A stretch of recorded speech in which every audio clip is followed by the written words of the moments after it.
It's the John Justice Show and the house band, the AI Overlords, as we get ready to go live coming up at 6 a.m. this morning. Presented by American Experiment. At the country club pier, they're passing notes in blue, talking party colors like they're overdue. The old brass on the wall keeps asking what went wrong, but the new crew smiles soft and hums a borrowed song. Now the table's turning slow with a polished, patient glow. Everybody in the room feels the courage start to grow. Communism Kool-Aid, sipping by the poolside. Communism Kool-Aid, say it with a straight face. Voters in the cool shade, passing cups around the parade. Communism Kool-Aid, and nobody knows what to say.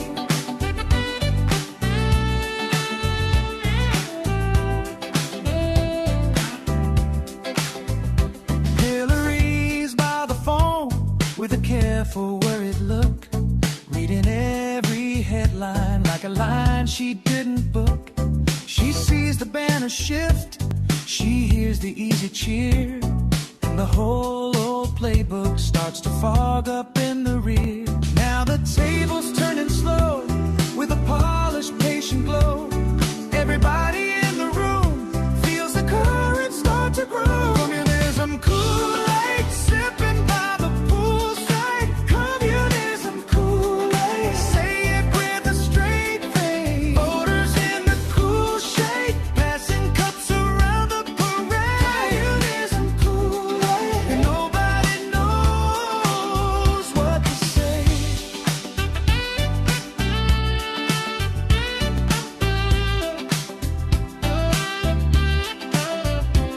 The marina keeps on shining while the arguments roll on. One side calls it progress, one side says the game is gone, and the tide keeps washing in like it owns the whole boardwalk.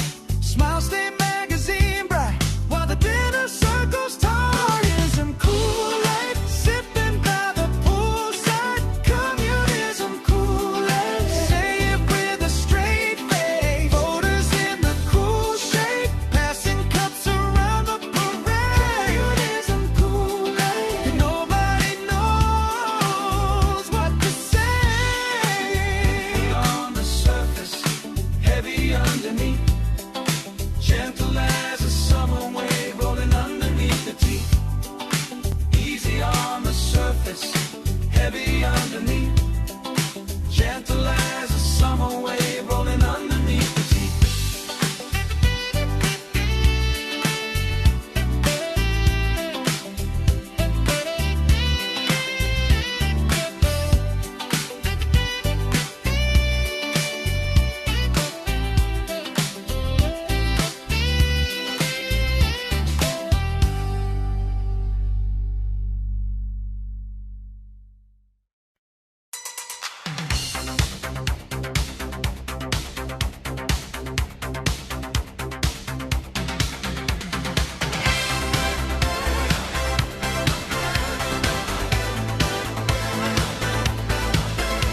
Monday talk hit hard like a match in dry grass. Words crossed the room fast and nobody took it back. 3 months till the vote, still the air turned black. The names got thrown around, then they came right back. You can shout all day, you can paint that fear, but the crowd still sees what's really near. Ballot box fire, ballot box fire. You can't scare truth down. Ballot box fire, ballot box fire. We see through the smoke now. Democrats got dragged with a label and a sneer. Socialists, communists, same old drum in our ear. But the street outside got its own reply. Moms at the crosswalk, kids with sharp eyes. You can sell that storm, you can sell that blame, but the same old trick has a tired frame.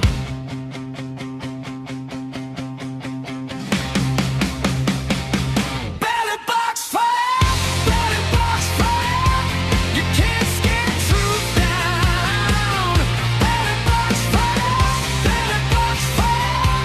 We see through the smoke now. Let the panic talk, let the headlines spin. People know a mask when it's stretched too thin. Not every loud mouth tells the whole damn room. Not every dark word turns the day to doom.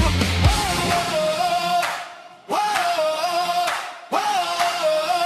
whoa, whoa, whoa. Ballot box fire, ballot box fire. You can't scare truth down. Ballot box fire, ballot box fire. We see through the smoke now. Monday talk fades out, but the vote still stands. Same old fear gets sold in the same old hands.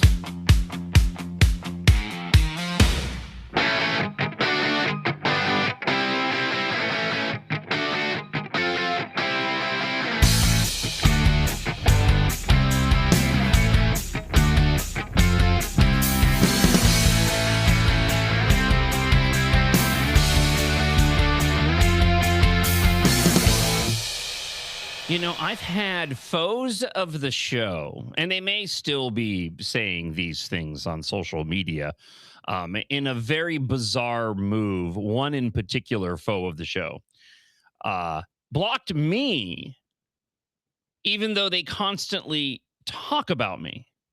So it takes away the ability for, me to even see what their commentary about the show is, which makes no rational sense to me whatsoever. However, this particular individual has said many times that they firmly believe that I am shadow running the state of Minnesota, as if I have that much power. And I think part of the narrative too of the job move was, yes, the individuals, the powers that be, who disagree with John's commentary could no longer handle the fact that he was shadow running everything. So they had to try to do something about it. And yet, a good man cannot be put down. I bring all this up because, first off, it's a ridiculous notion, obviously, right? I can, like I've always said, because I've talked about this before, I can barely control things in my own household, let alone shadow run a state or a government.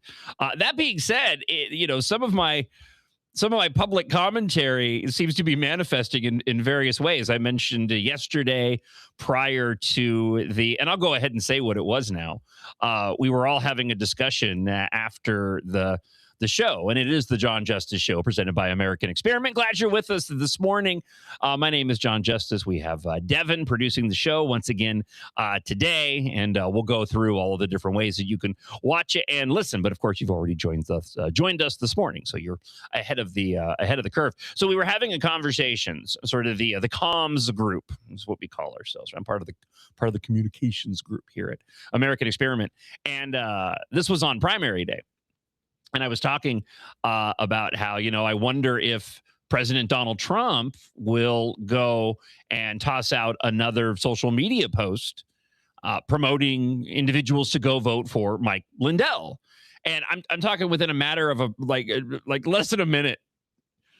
One of the other members of the comms team was like, "Oh, hey, look, Trump just posted on Truth Social to go out and vote for Mike Lindell." I bring this up because yesterday I played a clip from White House Press Secretary Karoline Leavitt talking about the Democrat socialist takeover of the Democrat Party, is something we'll be talking about a lot on today's show. And I made the comment of just what a fantastic job she does. She's one of the best White House communications directors that, in my recent, memory.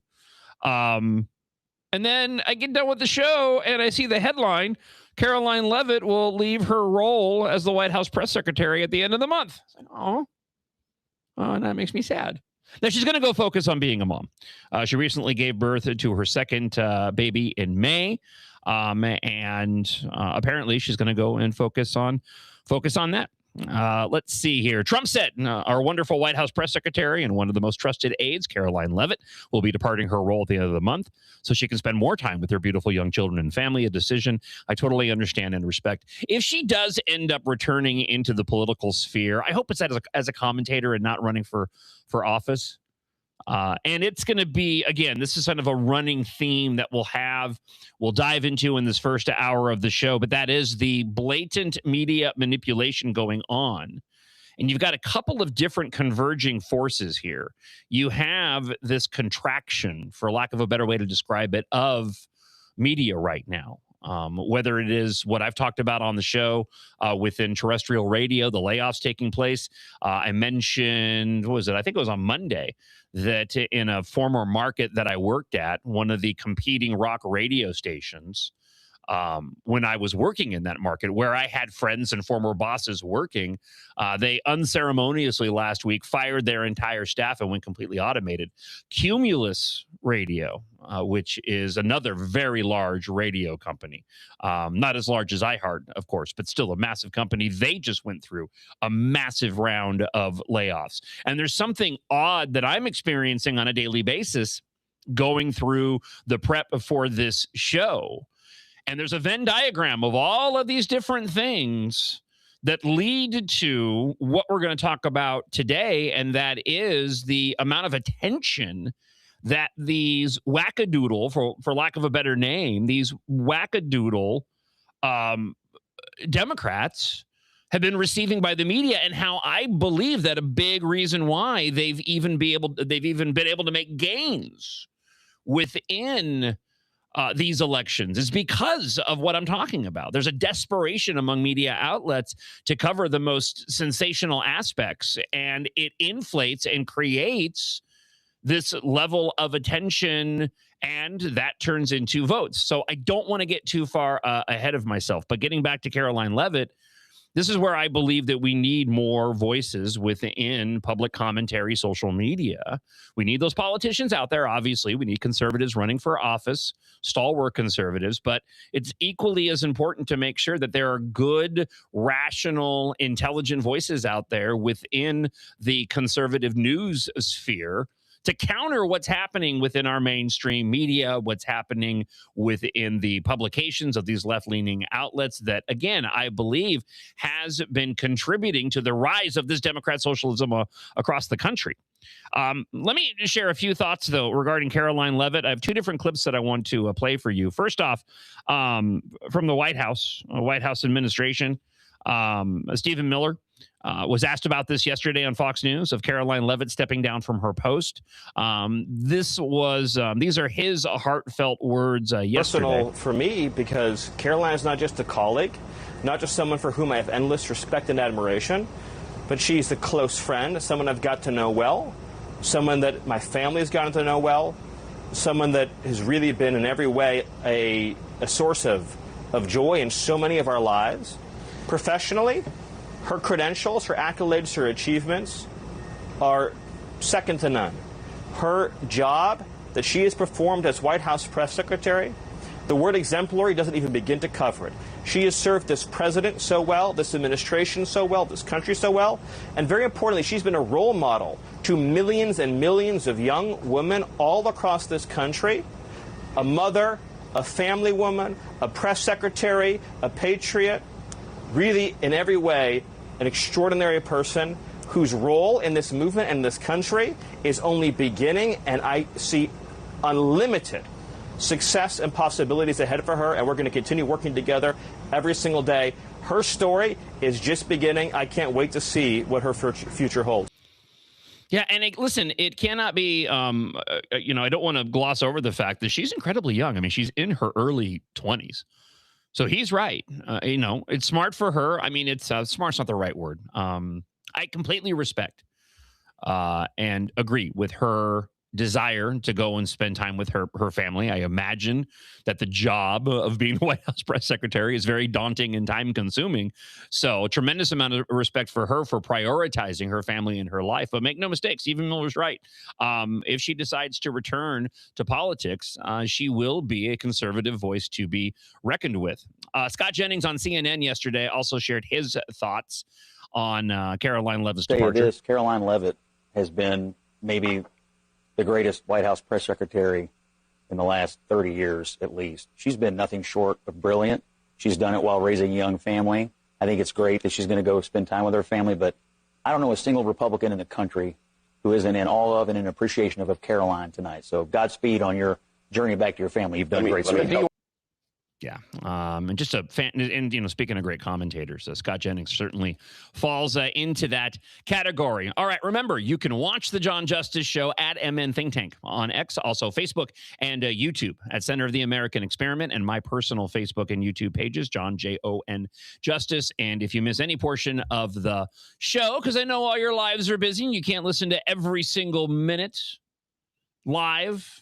See, if I had that kind of manipulation and power, that's what I would do. I would force people to listen. That's right. I'd be your talk show dictator. I'm just kidding. You can get caught up on the podcast on the MixLR app where you can listen live. And that really is, if you're listening to just the audio feed, you can go to AmericanExperiment.org. But I encourage everybody to download the free MixLR app where you can listen to the show live. And also, the podcasts are available there, post to show, and across all podcasting platforms. Of course, you can email the show at any point.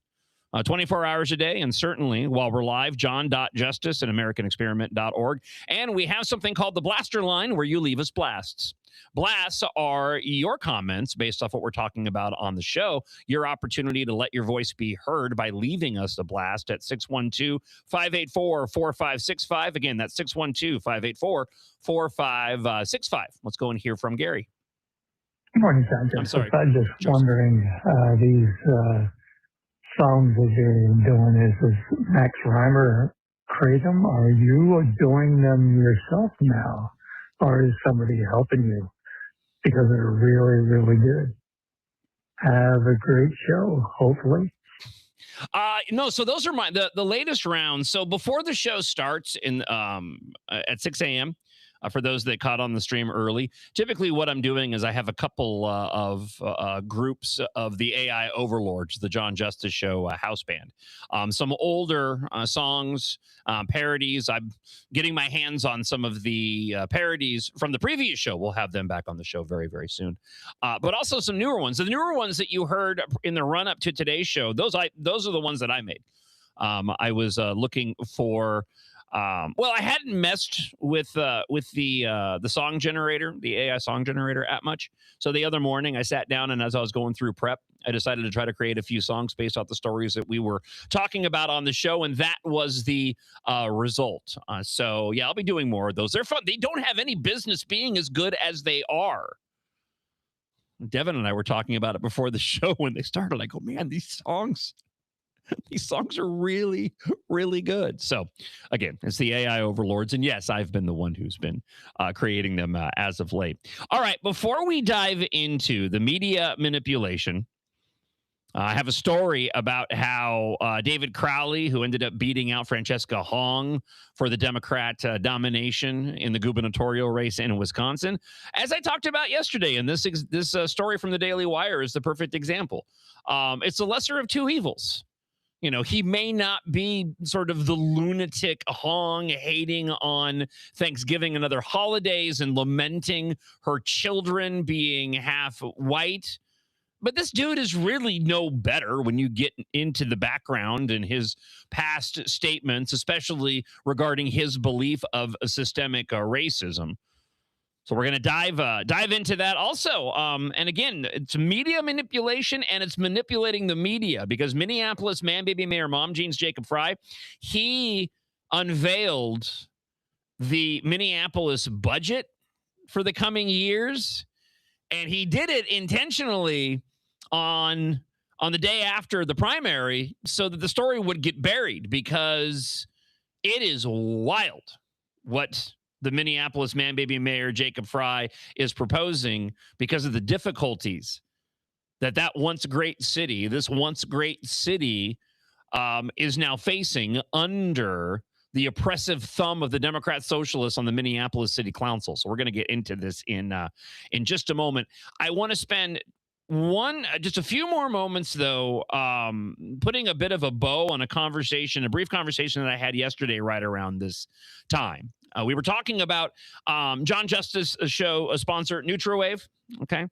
As I've been mentioning, I lost 22 pounds on this amazing program. I'm doing another round of the program right now. I went through the first full round of about 40 days. I lost 22 pounds.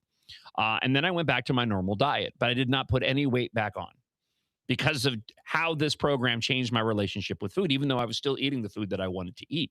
So I decided with a NutraWave, NutriWave.us, joining the show as one of our sponsors. And if you would like to sponsor the show, you can reach out to me, john.justice@americanexperiment.org. I'm doing a second round of this program. If you want to take advantage of it, by the way, 952-260-1965, 952-260-1965. Mention the keyword strike, and you're going to have the possibility of a $300 value, a truth metabolic scan, and a red light therapy session, absolutely free, just for finding out about the program. There's no shots, there's no pills. Individual results may vary, but for just finding out what the program's all about, talking with Dr. Bob, who's one of the most amazing people that I have met, truly cares about taking care and the health of the individuals that go through his program. So just by finding out, you get a free gift. So again, 952-260-1965. No shots and no pills. And so I bring that up because I was talking yesterday about what's been happening within Hollywood and these actresses and some actors too. John Goodman showed this dramatic weight loss, although he was so overweight that he actually looks fit and healthy now, but I'm convinced he's using these GLP-1 shots. But there's been this swirling concern around actress Jenna Ortega, and I brought her up yesterday because she recently appeared in this Vanity Fair interview, and everybody is going, what's happened to Jenna Ortega? Because she looks sickly. It doesn't look healthy. I want to share this with you. Not Caroline Levitt, excuse me. Riley Gaines, defender of women in sports, biological women in sports. You're familiar with Riley Gaines. She has her own show now, the Riley Gaines Show, and she posted a clip talking about this very issue, and I wanted to share it with you this morning here on the John Justice Show, presented by American Here's Experiment. Jenna Ortega 2 years ago. Here's Jenna Ortega now. What is happening? I think this phenomena should be named the Ariana Grande effect. I generally don't like to comment on women's bodies because you don't know what someone's going through. Like Jenna Ortega, for all I know, could be battling some sort of illness. She's not said that, and I don't think that's the case, but I don't know. And I think what's healthy for some people might not be healthy for others. But here's what I do know. You should not be able to see your sternum through your skin. I say this entirely out of compassion and with concern, quite frankly, for Jenna Ortega. She doesn't look okay. She looks sick. She looks like the life has been sucked out of her. How she looks, where you can see her collarbones and like her shoulder caps, that's how elderly people look when they're sent to hospice to die. I've said it before on my show, and I'll say it again, I really think the skinny epidemic is just as harmful as the body positivity movement that was glorifying obesity. I think the health effects of malnutrition might actually be worse. It's bad for fertility, it's bad for your brain function, it's bad for your immune system. Of course, it causes muscle atrophy. And the worrying part is it's not just Jenna Ortega or Ariana Grande. Here's a picture of some celebrities at recent red carpets. It's becoming a trend. The skinny epidemic, I think, is more severe now than it was in like the early 2000s. I already know I'm gonna get crap about this video because I did when I made a video about Demi Moore and how severely sickly skinny she also looks. But I don't think we can let this go unchecked, unnoticed, and untalked about. Jenna Ortega was beautiful. She's still beautiful, but I hope she recognizes, if this is something that she can control, the long-term effects that malnutrition has on you. And to the girls who watch my page, or maybe you see the videos of other celebrities who have been Ariana-fied, I just want to reinforce to you that strong is cool. Strong is healthy. Strong is functional. And when I'm at my strongest, I'm also at my most confident. I don't want to read too much into this, but I want to add a little bit more to Riley Gaines' commentary. And certainly actresses in Hollywood getting scary thin is nothing new. There was, I don't even know how long ago. I want to say early 2000s, but it may have even been earlier than that. But there was this heroin chic look doing that thing with my fingers that was popular for a short period of time. But these were all like the supermodels that were going to look like Jenna Ortega looks. Now, most of them were doing it because they were just basically starving themselves. And the GLP-1s kind of do that to you. But there is a very specific and distinct look to individuals who are taking this type of medication. And that's not to begrudge anybody that's taking these prescriptions at all if you're using it appropriately. But clearly, the individuals like Jenna Ortega and others are abusing it. But I also think this is a further extension of just something we're seeing in society. And that is just that obsession with one's self. Right? It's tragic. It's really tragic. It's an extension of the God-sized hole that so many people are attempting to fill, right? Where their looks become that important. They become that increasingly concerned with themselves that they feel like they have to be that thin. And it's just really sad to see. And it seems like you had Anne Hathaway. I saw her recently. Charlize Theron. Of course, Ariana Grande is probably the one who had been getting the most attention, but Jenna Ortega doesn't look all that much better either. It's just a very fascinating and scary phenomenon taking place. And again, dovetailing off of my commentary yesterday, I found Riley Gaines' comments there incredibly interesting. And also another individual who has a very bright future ahead of her, much like Caroline Levitt. Of course, if you go and listen to the foes of the show, they have a completely different take on individuals like Caroline Levitt as they begin to slowly fall into their Trump derangement syndrome nonsense. Here on the John Justice Show, presented by American Experiment. Hey, good morning. This is Eric from Brainerd. Stephen Miller is right. Caroline Levitt was an inspiration to women everywhere. If you're blonde enough and dumb enough, you two girls could defend a pedophile president, defend Epstein in the biggest cover-up in American history with him hiding the documents, and the Iran war, which Trump started, most unpopular war, and stagflation and all that good stuff too. But she was an absolute disgrace in the position, and whoever they put in next is not going to be as good. So get ready to defend the Iran war a little more, boys. Have a great day, everyone. Whoever they're going to put in is not going to be as good after she just spent 40 seconds going and trashing him. Like, I don't even want to retort because it's so ludicrous. It's got to be a bit, right? It has to be a bit. I know. People actually think that way. Trump derangement syndrome does that to people. I understand, but again, foes of the show just can't quit me. All right, coming up, we'll get back to more of your thoughts from the Blaster line, 612-584-4565. Democrats' moderate Wisconsin nominee has his own woke skeletons in the closet, including his past statements regarding the death of George Floyd, systemic racism in America. I'll share this with you coming up later on in the hour, too. More post-mortem on the primary results, including the polling and just how atrocious across the board the polling was relating to the primary. As a matter of fact, Frank Luntz, the famed pollster, he says that we should just stop polling altogether until we can figure out what is going wrong and why all of these polls have been so off base. I personally believe that it's part of the commentary that I shared with you at the top of the show, this media manipulation and how they are moving towards the most sensational of candidates and in sort of inadvertently or maybe intentionally inflating their support through that extended coverage. So we'll get to that coming up in just a moment on the show.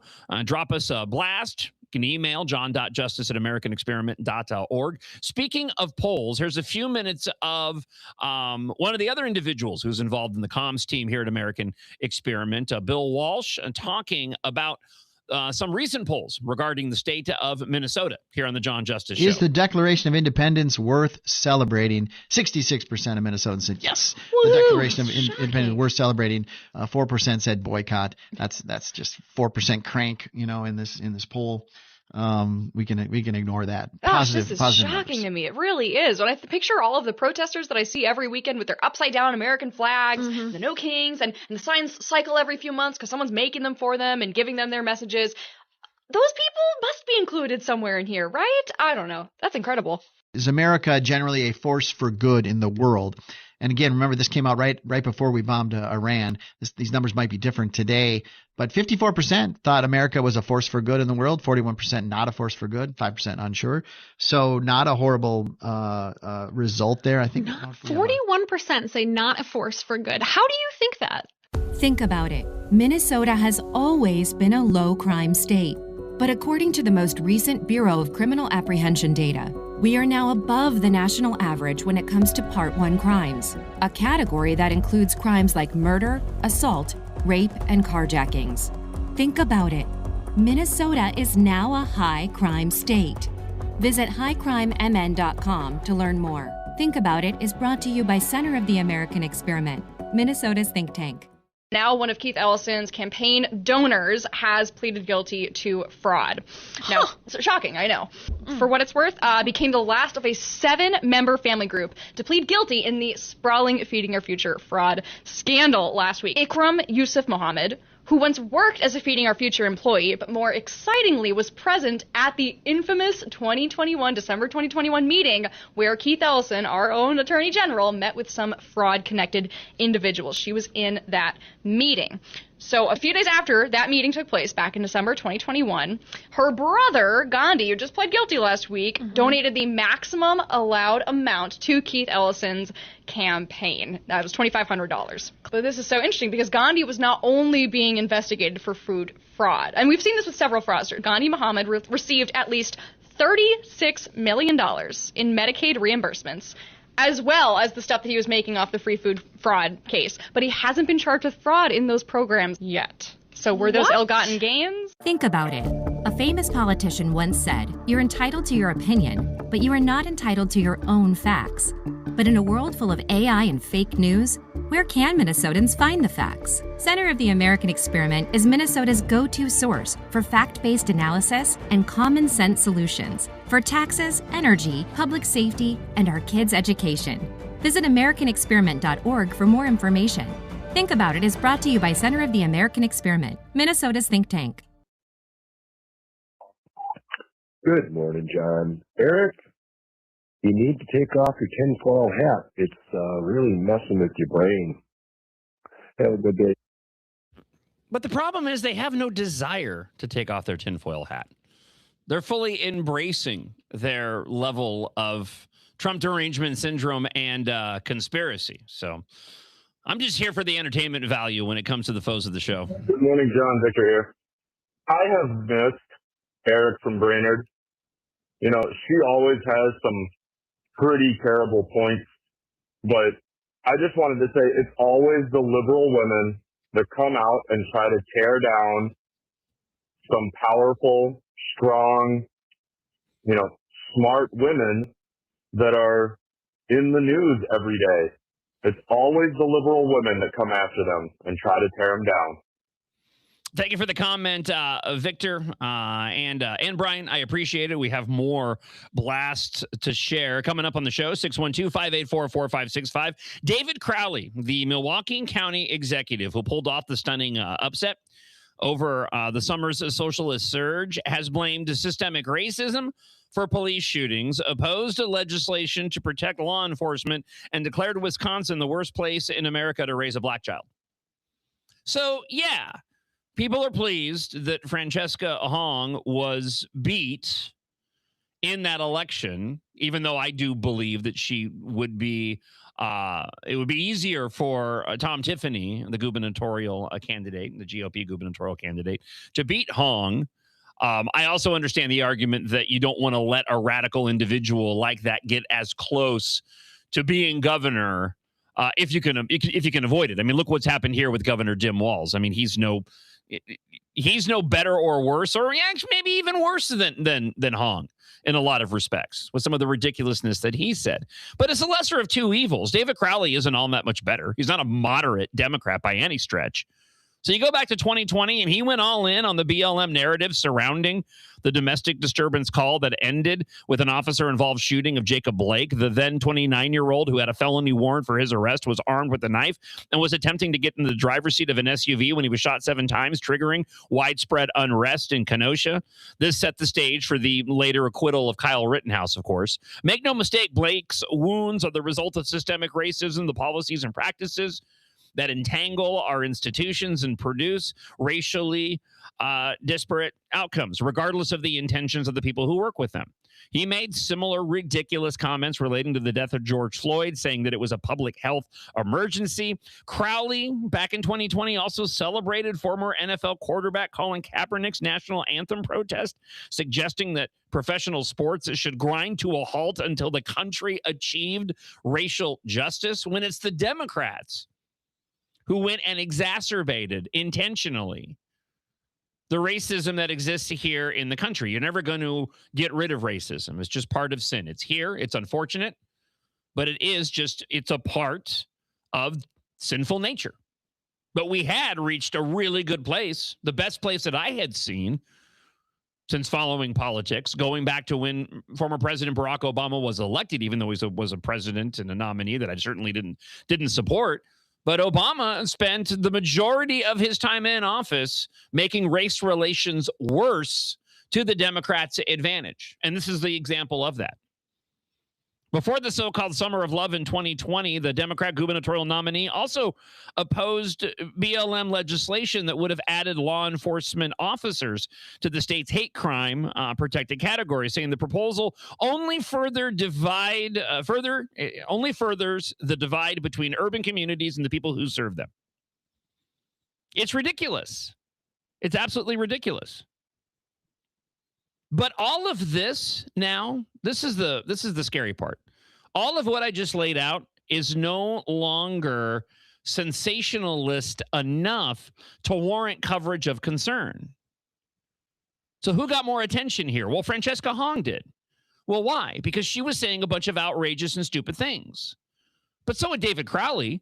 But this has become mainstream now. Everything that he's mentioned here used to be in the category of the ridiculous commentary that Francesca Hong was able to achieve so much notoriety and left-wing coverage over. Like I mentioned, the lamenting the fact that her son is half white, the hating of holidays like Thanksgiving, the menstrual feast that I mentioned during yesterday's show. You see, that all gets a bunch of coverage because it's crazy. And the media knows, hey, this is going to get us a lot of views. These stories will get us a lot of clicks. And when it comes to David Crowley, you probably won't hear much of any of this, maybe on Fox News, but certainly not within your regular mainstream media, and certainly not in the way that they were covering Francesca Hong, because it's not sensationalist enough. And this is the point that I wanted to make on this. This is the media manipulation that I'm talking about. When we dive into the polls a little bit later on, there's all of this, well, why didn't the polls match up? El Sayed was supposed to win by this massive sweeping margin, and he eked out a victory. Francesca Hong was supposed to beat David Crowley handily, and she ended up losing to him by just a small margin. Well, why? Because I think there's a lot of inflated attention being given to these individuals. Yes, they're gaining support off of it, but the polls are reflective of the way that the media has been focusing on all these crazy people, wherein if they didn't, I don't think they would have nearly as much support. If you didn't have the media covering Francesca Hong's comments the way that they did, she would have lost by a much wider margin than she did.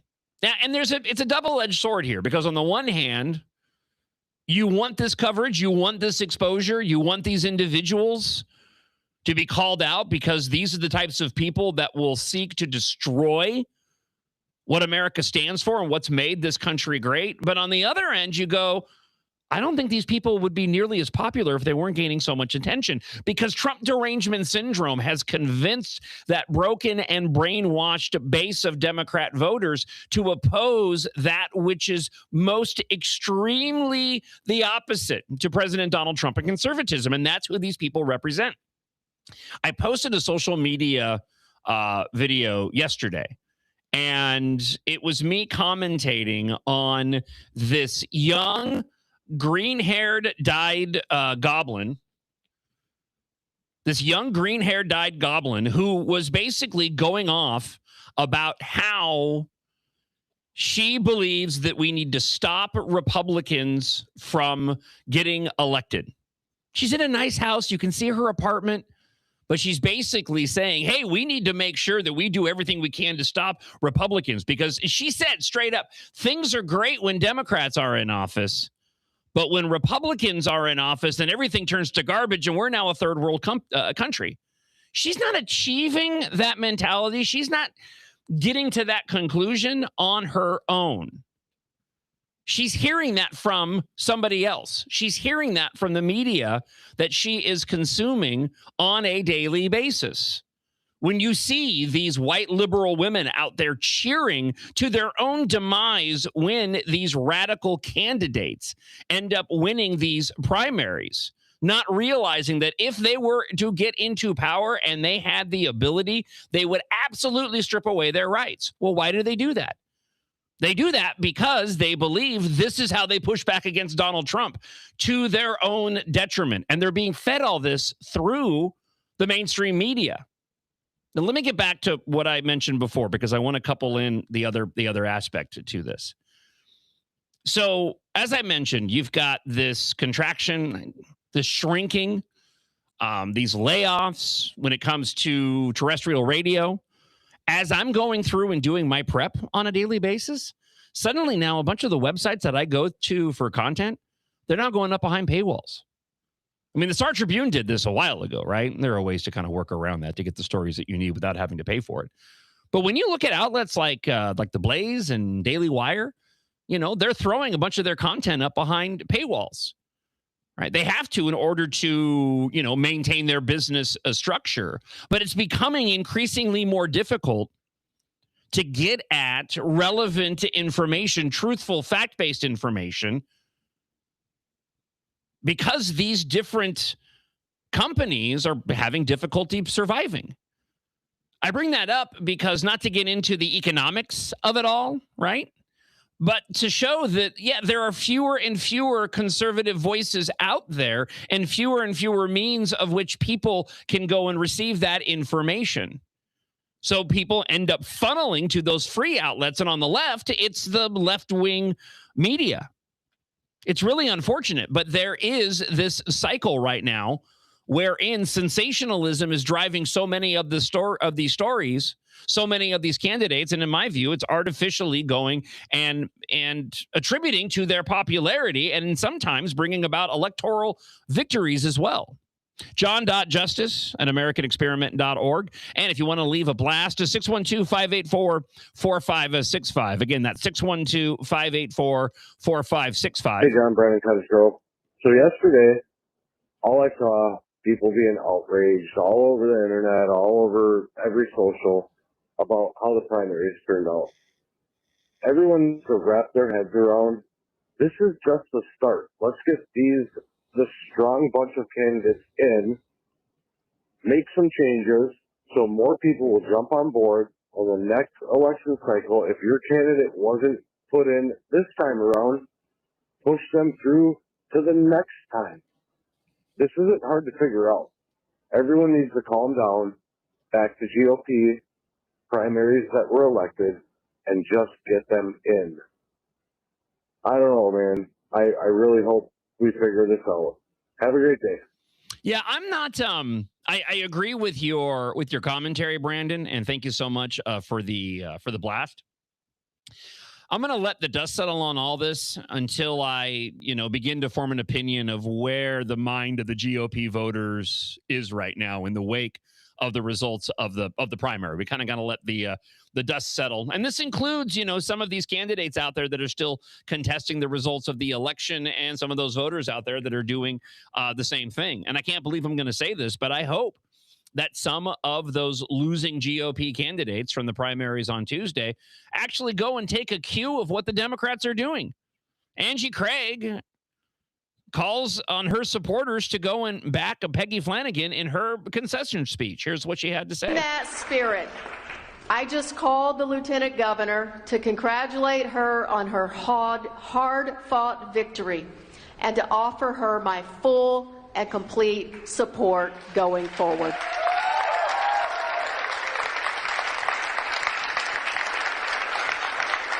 I deeply admire Peggy's commitment to Minnesota and her dedication to improving the lives of everyone around her. Peggy's story is one of grit, of determination, and resolve. The election was a choice between two women, and it's a great damn day to see women running even against each other. That's what needs to happen on the GOP side of things. Can you imagine that for just a moment? Some of these losing candidates, Senate, gubernatorial, standing up there and making comments like that relating to Michelle Tafoya, relating to Lisa Damath.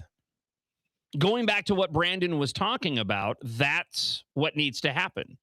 Unfortunately, that's not the world that we live in right now. 612-584-4565. Again, 612-584-4565. We have some more blasts that have rolled in to the blaster line this morning here on the John Justice Show, presented by American Experiment. Oh, my goodness, Eric from Brainerd. She is still living in the past. You're still talking about the Epstein files, and that's the problem with the left. They live in the past, and they cannot get themselves motivated to the future. There's nothing you can do about the past, people, except make it better for the future. And the left has no idea how to do that. Thank you, Richard. Always great to hear from you. Let's go to this comment on the blaster line this morning. Hey, John. Well, 250th anniversary of the United States. This year, first time in 92 years, they transferred suppressors without a Form 4. The NSA gets a kick in the nards. So, yeah, if you could get I don't know, get Minnesota gun owners on here and see if they have any commentary on it, how it might apply to people in Minnesota, that would be cool. Have a great day, John. I am putting that on my list of things to go and tackle. So thank you for the suggestion. I hadn't seen that, so I'll go looking forward after today's show. Maybe something we can talk about on a Freedom Friday.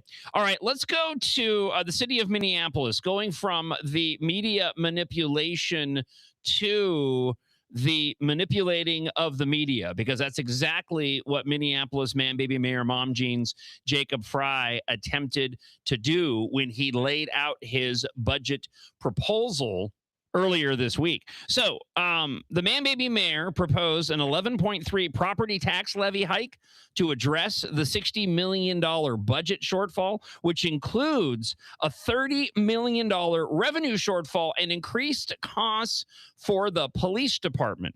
The proposal includes job cuts across departments, including the police department, and aims to address the city's financial challenges while maintaining essential services and as the city council will finalize the budget at the end of December.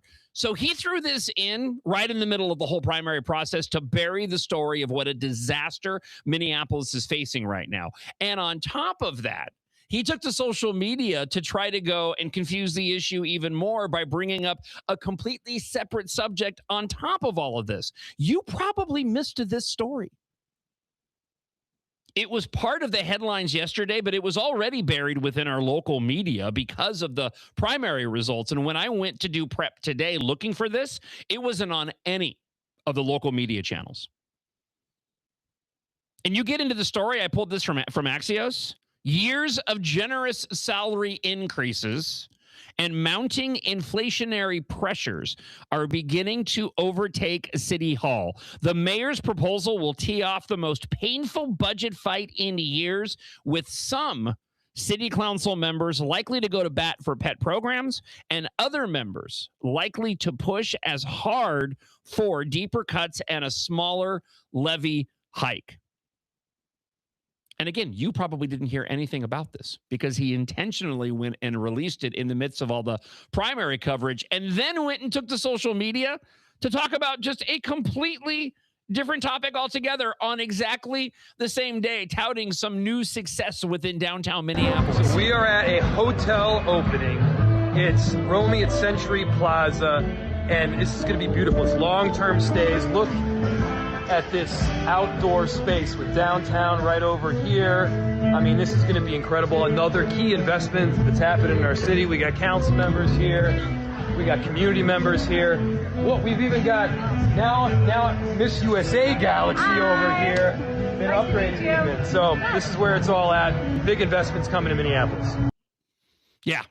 Big investments coming to Minneapolis, guys, while they scramble to try to figure out how to fill their budget shortfall, which is absolutely massive. After the police department overshot its overtime budget last year, Minneapolis Man-Baby Mayor Mom Jean's Jacob Fry's proposal for next year builds an additional $13.1 million up front for MPD overtime costs. And they only have to have MPD overtime costs because of the fact that they don't have enough police officers.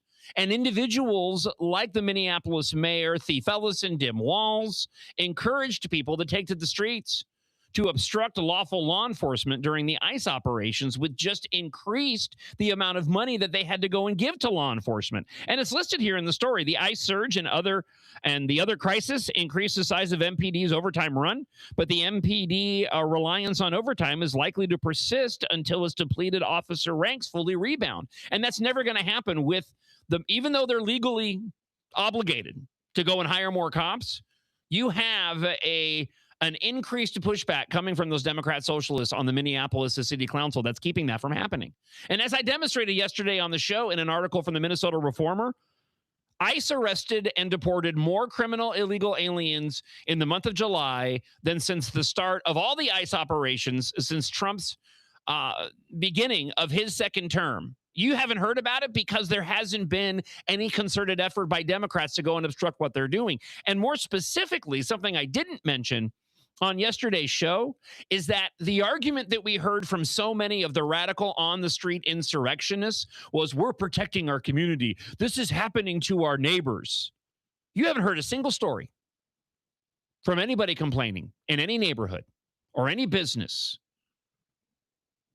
about ICE operations and the individuals that they've been arresting and deporting at a record level for exactly the same reason. It was all made-up narratives. It was all false. As we talked about during Operation Metro Surge, when law enforcement goes into a community to arrest a bad guy, the neighbors around go, good, you're arresting that bad guy. The same thing rings true when it comes to illegal aliens.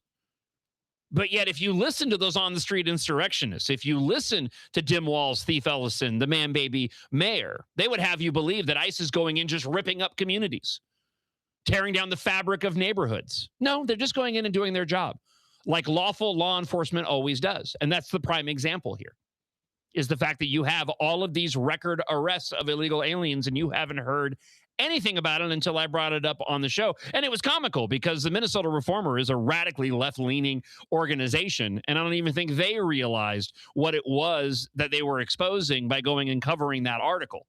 We have a further ICE update coming up after 7 o'clock, by the way. ICE is going to be using new shock gloves. They're pretty cool, actually. We'll give you details on it. And, of course, the backlash has already begun over these. And so we'll share that with you coming up after the top of the hour. Man-baby Mayor Mom Jeans Jacob Frey hopes to save money by folding the city's race and equity office into human resources, also by moving performance tracking and neighborhood outreach teams into other offices to curb the fire department's overtime spending. The city will spend $3.8 million to draw the federal grant funds to add 15 sworn officers who can cover the absences without overtime. And again, he used the election to blunt the backlash and then tried to go and change the subject. They're talking about an 11% tax hike in property taxes in Minneapolis. Can you even imagine? I mean, I guess you probably can if you live in Minneapolis, but an 11.3 property tax hike levy to address their $60 million budget. You know, at a bare minimum, if they were worth anything, the activist leadership, at a bare minimum, they would go and say, hey, we're going to cut all of our salaries. We're going to cut all of these pet things that we like. So we're going to do our part to make the necessary changes and cuts. Unfortunately, we're going to ask the community to do the same thing as well. But of course, they're not doing any of that. They're too busy focused on repealing laws relating to dens of debaucheries that allow for Isaac's Bathhouse Emporium in downtown Minneapolis. 612-584-4565. That's the number if you want to leave a comment. john.justice@americanexperiment.org. We'll spend a little bit of time talking about the polling, and I want to continue to get into this idea of why these polls were so far off. From landslides to nail biters, the great Midwest polling meltdown, and just a little more commentary regarding the primary results. I had many of you reaching out incredibly concerned over voter turnout, especially when it comes to the GOP. So I have an article from Alpha News that we'll be diving into. It addresses this. It addresses the endorsement process, and I want to talk a little bit further because it actually was a record-breaking turnout for the primary, even though there was a disparity in the number of Democrats versus Republicans who came out to vote. I have my own thoughts of why that is the case, but I can tell you up front that I spoke with individuals who have been covering politics much longer than I have here in Minnesota, and they were unfazed by any of this. They were unfazed by the low voter turnout. This has been going on for years.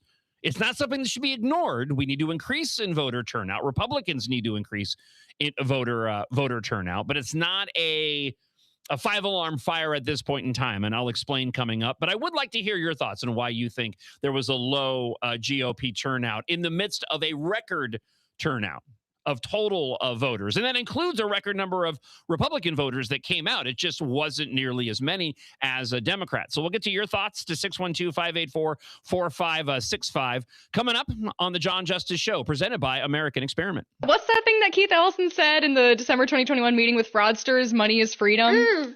Money is power. Yeah, right? I mean, that's happening in Minnesota, and you don't just see it with public sector unions generally, but I mean, look at the teachers union. It is like cartel levels of control that they hold over the DFL here in Minnesota. So even if there were some DFL legislators who, say, wanted school choice and thought it was a great policy, the teachers union is so against it and so against any meaningful reform that they really can't come out and support it because they're being funded, their campaigns are being run by the union. Think about it. Now that school's out for the summer, how are Minnesota students doing? Not very well.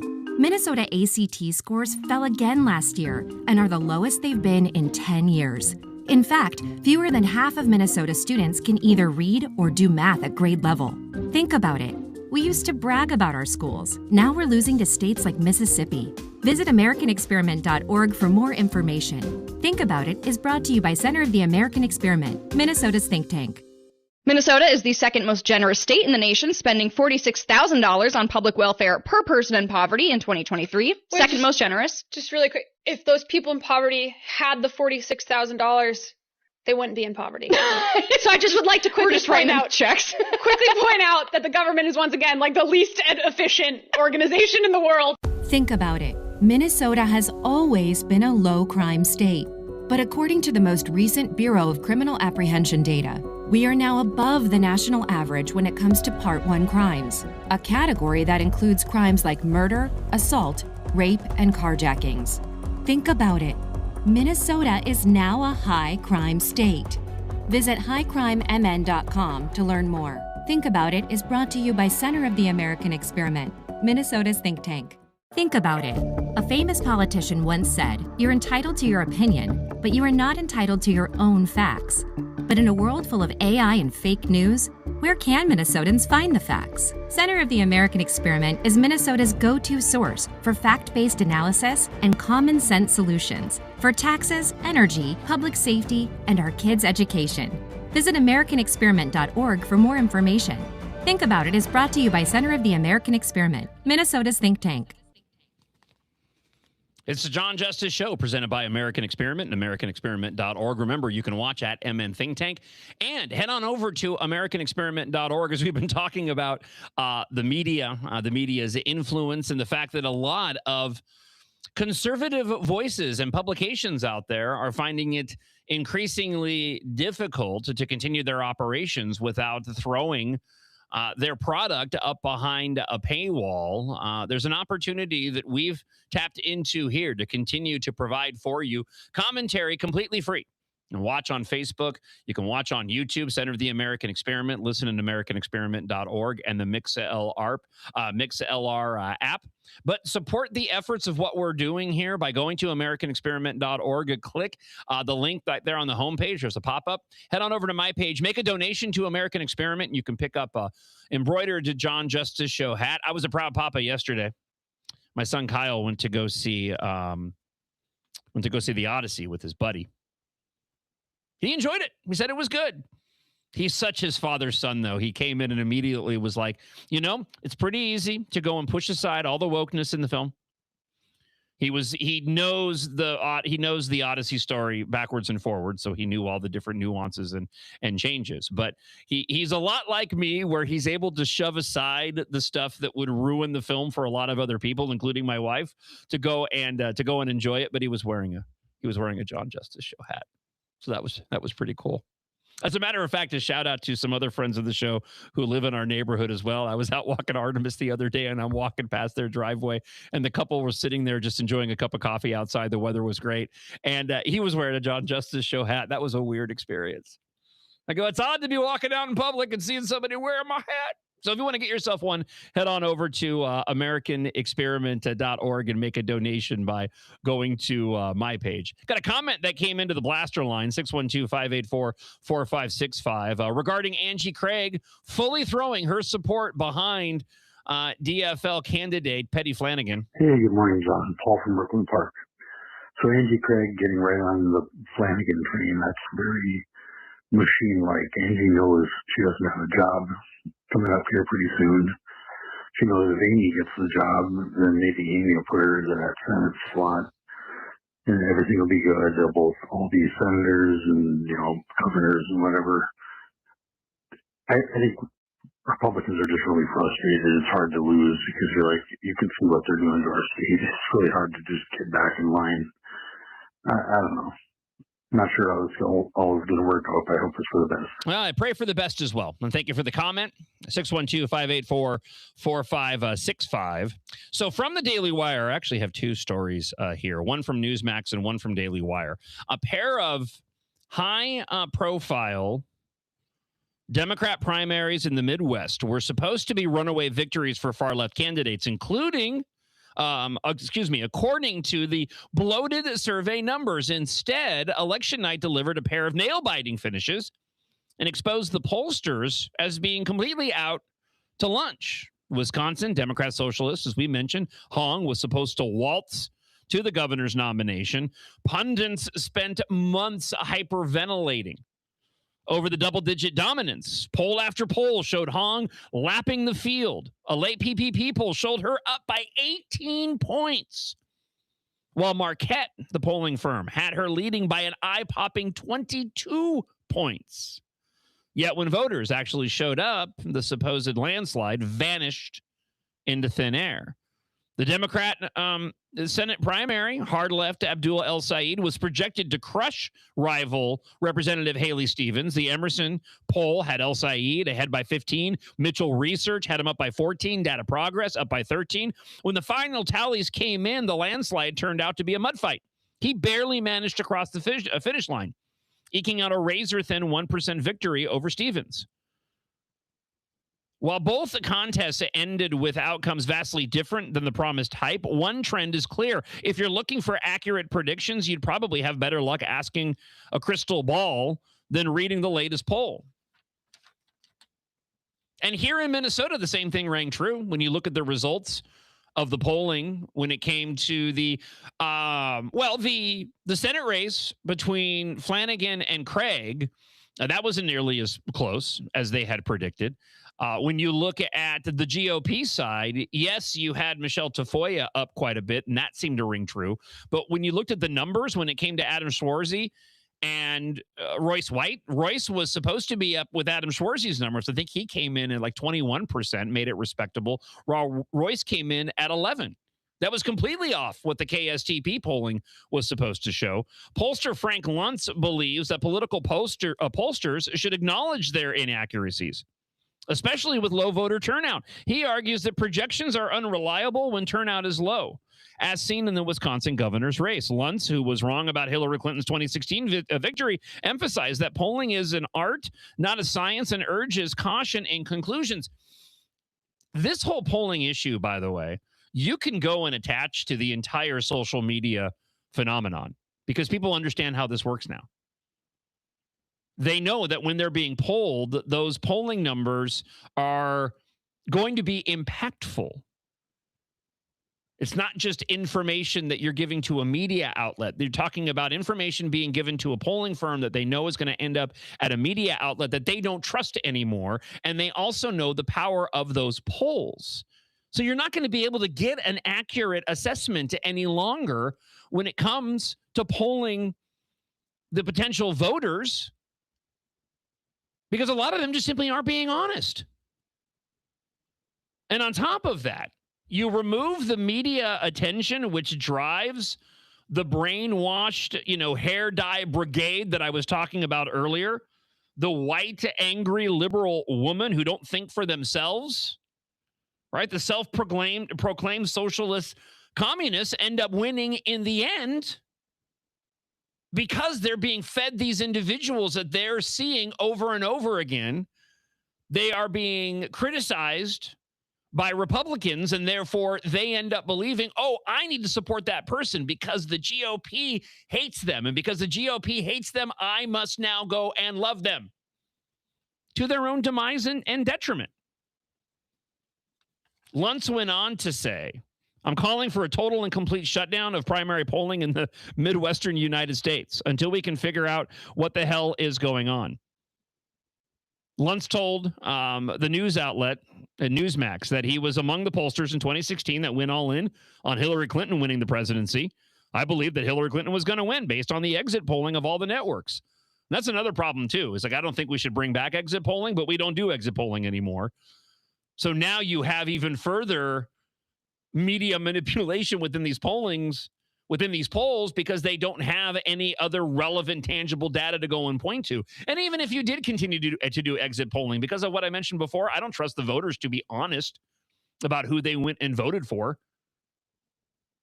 He says, and so I put out a prediction that said, what makes you not understand the words of President Hillary Clinton? I got it wrong because I believed the numbers.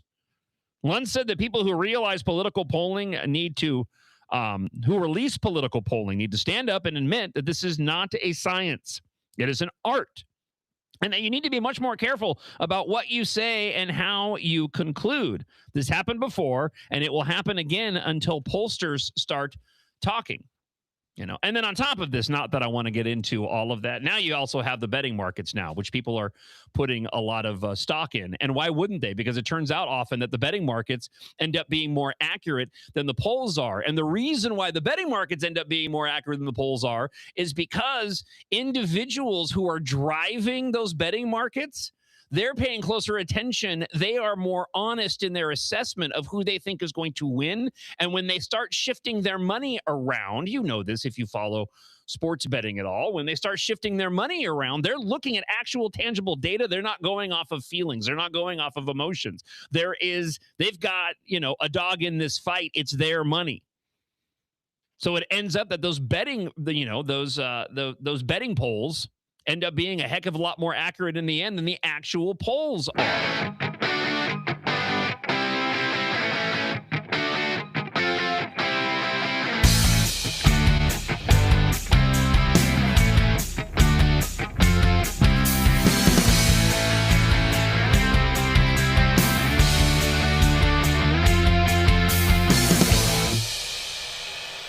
And it's hour 2 here on the John Justice Show, presented by American Experiment, AmericanExperiment.org, where you can listen to the show. Also on the MixLR app, just like it sounds, MixLR. Download it. It's completely free.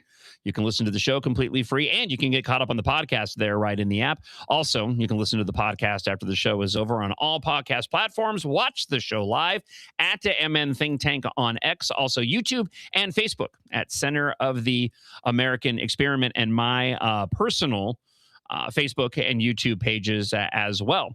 We'll continue to take your comments via the Blaster line this morning at 612-584-4565. Again, that's 612-584-4565. John, great job of covering this polling information. It should be a good reminder to all Republicans.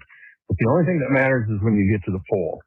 And I would say to those who are applying purity tests to our Republican candidates, if you think they're not a better option than the Democrats, well, and then great words of Mr. Foreman from that 70s show, you're just a dumbass. I had a email that came in from friend of the show, Raquel, asking why they stopped doing the exit polling. First out, the exit polling was turning out to be wrong. And that was certainly the case when it came to the presidential race between Trump and Hillary Clinton. There was also this concern that the exit polling was influencing individuals who had not gone to the polls yet. This was how the media was able to go and call races in previous elections leading up to 2016. Because they were getting a gauge of the exit polling, they would get the first returns, and then based off of what they were being told from the individuals who went and voted, they were extrapolating, hey, this person is going to win, and we know this because X amount of people that we talked to leaving the polling place said, hey, we voted for this person. Slowly over the years, people stopped being as honest with those exit polling, and then you get to that election, and the polls were completely wrong. The media outlets ended up looking like a bunch of fools.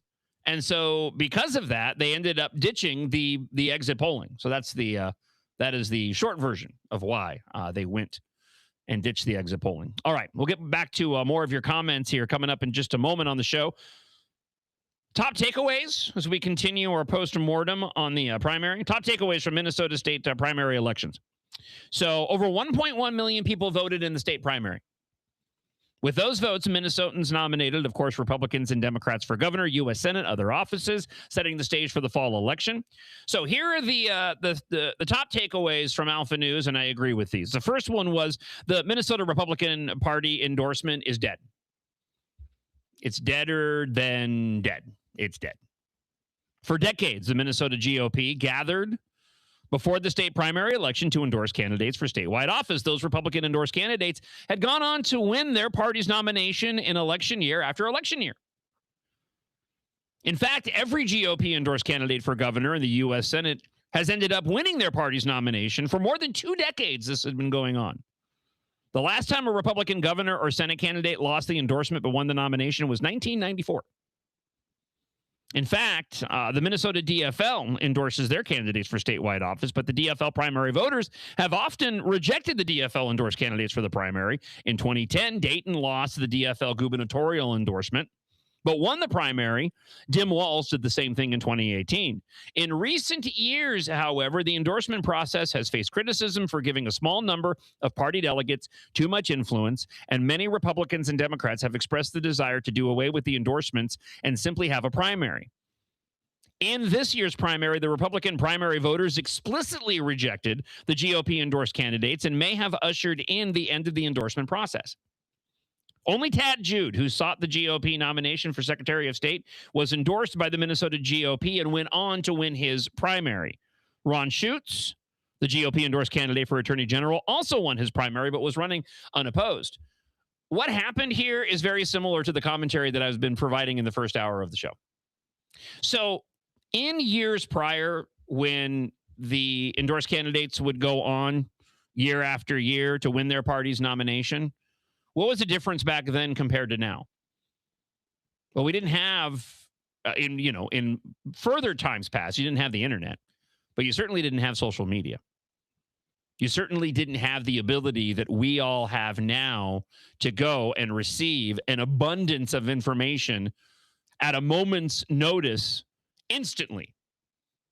To the point where this thing called fear of missing out has grabbed hold of the cultural zeitgeist. And so you have more people now than ever who are able to go and find out about a candidate for themselves. They can see their commentary.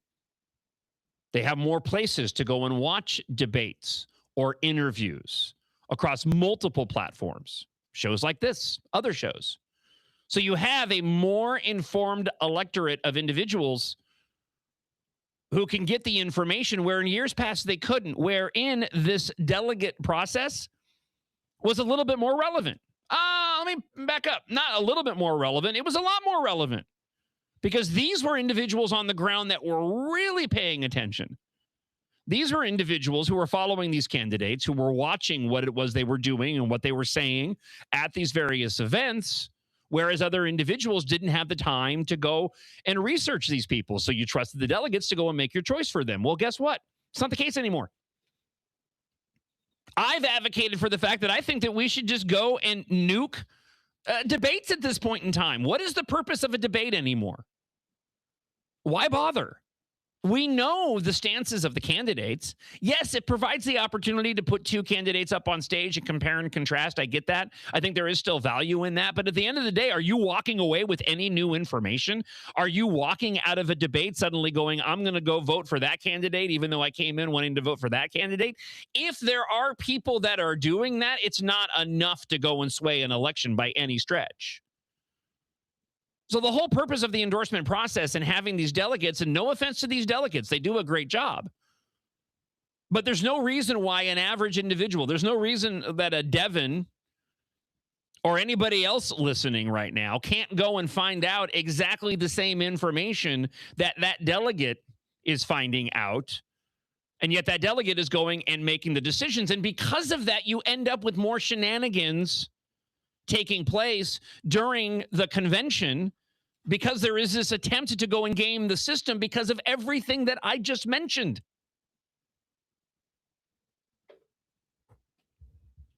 If you want to leave a comment on that, 612-584-4565. Again, 612-584-4565. We'll get back to more of your thoughts. As a matter of fact, let's go here because we're about to go and discuss the other takeaway, and that is the record turnout and the concern that you have over the fact that not nearly as many Republicans came out to vote in this primary as Democrats.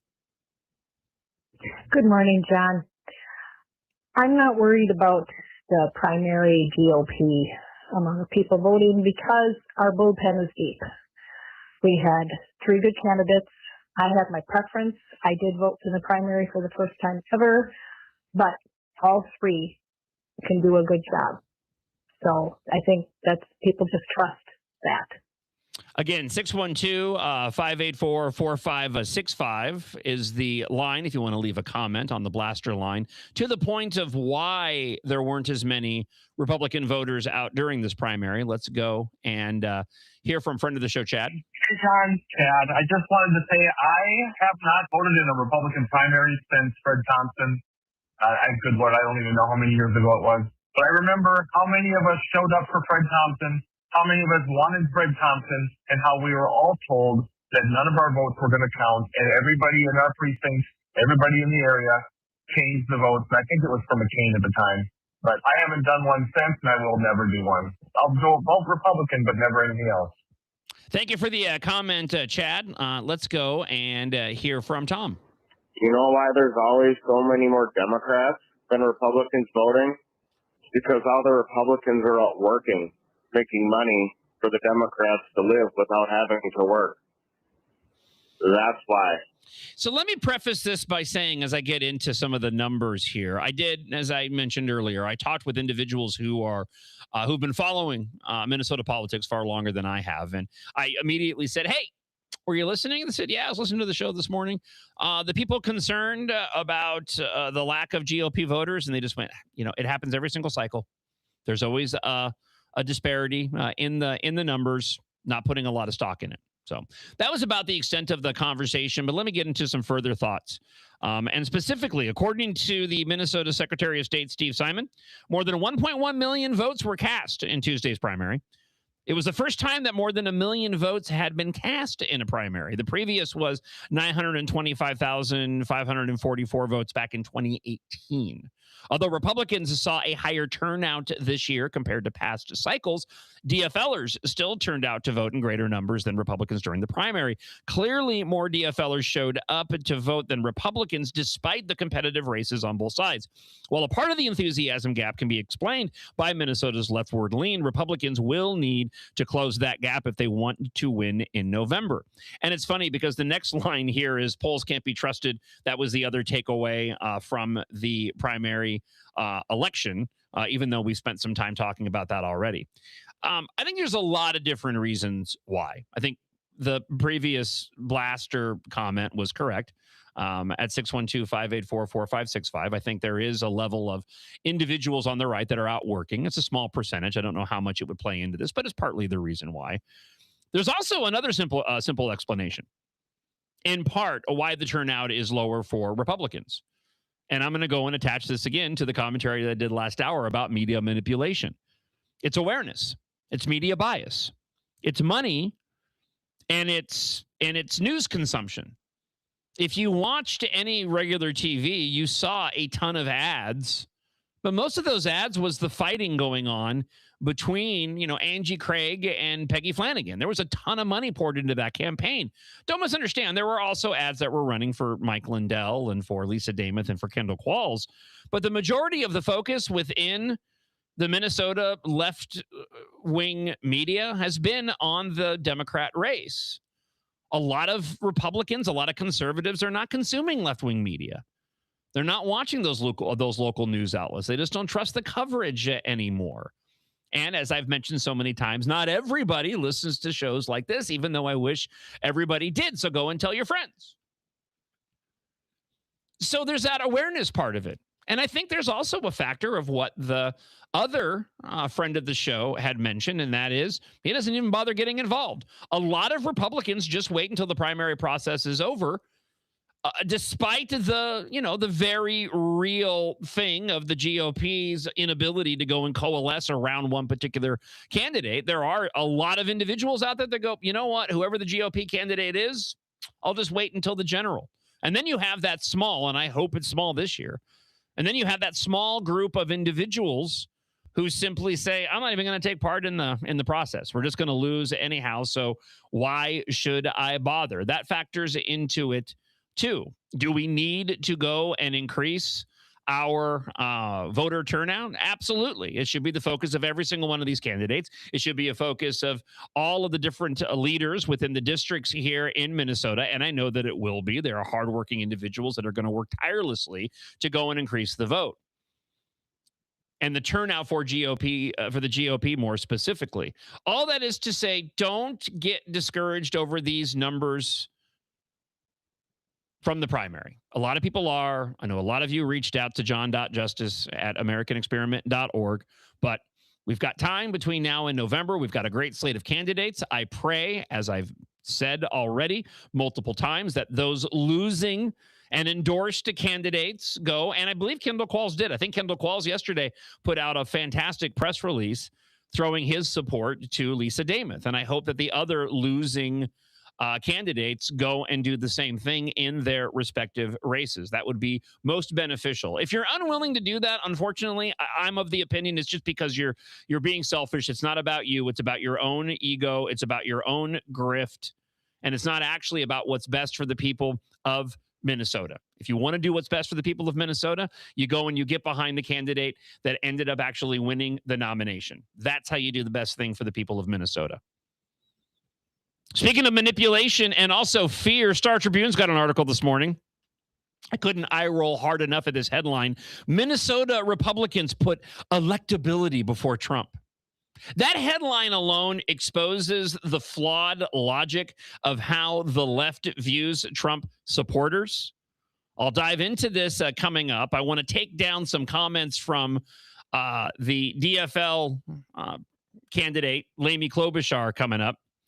Also, I have audio. As a matter of fact, let me go ahead and play a bit of it here in a run-up to this, okay? I want to dive into this article. We're going to get back to more of your comments via the blaster line at 612-584-4565. But let me share with you a bit of commentary coming from Nancy Mace.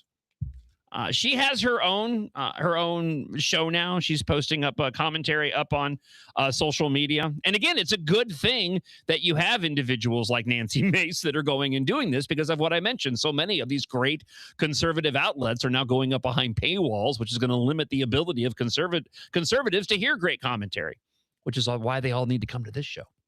But Nancy Mace yesterday was talking about how the primary was a master class in the total collapse of common sense. And she focuses specifically and directly on Minnesota in her commentary, calling out Representative Ilhan Omar. Here is a bit of Nancy Mace and her commentary on the primary on the John Justice Show presented by American Experiment. Last night was a masterclass in what the hell happened to common sense. I am incredibly clear that the Somali community is part of the fabric of the state of Minnesota. We're looking at the elections, of course, last night, the primaries across the country. And I've got to tell you, we might need to update the map. At this rate, at the rate that we're going, America's only going to have 49 states. Let's start with Minnesota. Last night in Minnesota, it didn't just lean left, it jumped off a cliff into a socialist abyss. And if we don't start building a wall around Minnesota, the radical rot is going to infect the entire republic. Let's look at the wreckage. Ilhan Omar won her primary again, not just by a little bit, but by a lot. And apparently the voters in Minnesota have a terminal case of the Stockholm Syndrome. They just reelected a woman who put Somalia first. The first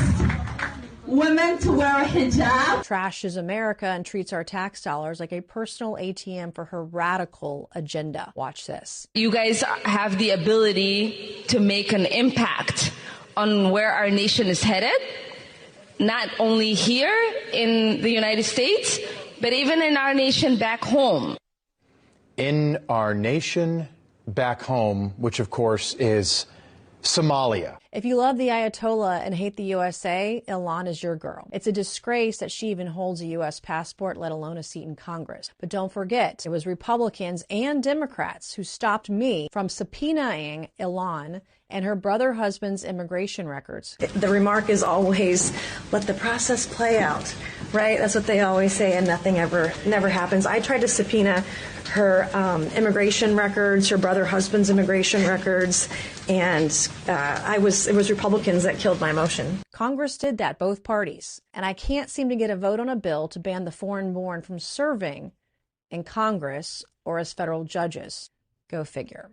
And it gets worse. Bernie Bro, Lieutenant Governor Peggy Flanagan, the Lieutenant Governor of looting, beat a moderate for the Senate nomination. Bernie Sanders backed her, which is the socialist version of a good housekeeping seal of approval. Flanagan is a radical, like absolute radical, who thinks safety is a microaggression and boundaries are bigoted. I just watched the video of Donald Trump attacking the beautiful Somali community that calls Minnesota home. Flanagan went to a Somali market, put on a hijab, and told the fraudulent Somali community, "We've got your back." We are going to stand shoulder to shoulder with our neighbors. When I first saw her culturally appropriating a hijab, I thought it was AI. Apparently it's not. Look at this. When I think of being part of Minnesota and growing up here, the Somali community has always been a part of my Minnesota. But there's one hope, Michelle LaFoya. Michelle is a sports broadcaster who understands what a woman is. She's running to keep the progressive trash out of the Minnesota Senate. You want to save Minnesota for becoming a third world country from the new Communist Party. Vote for Michelle. Then there's Lisa DeMuth, who took the GOP spot. If elected, she'd become the first black female governor in the history of Minnesota.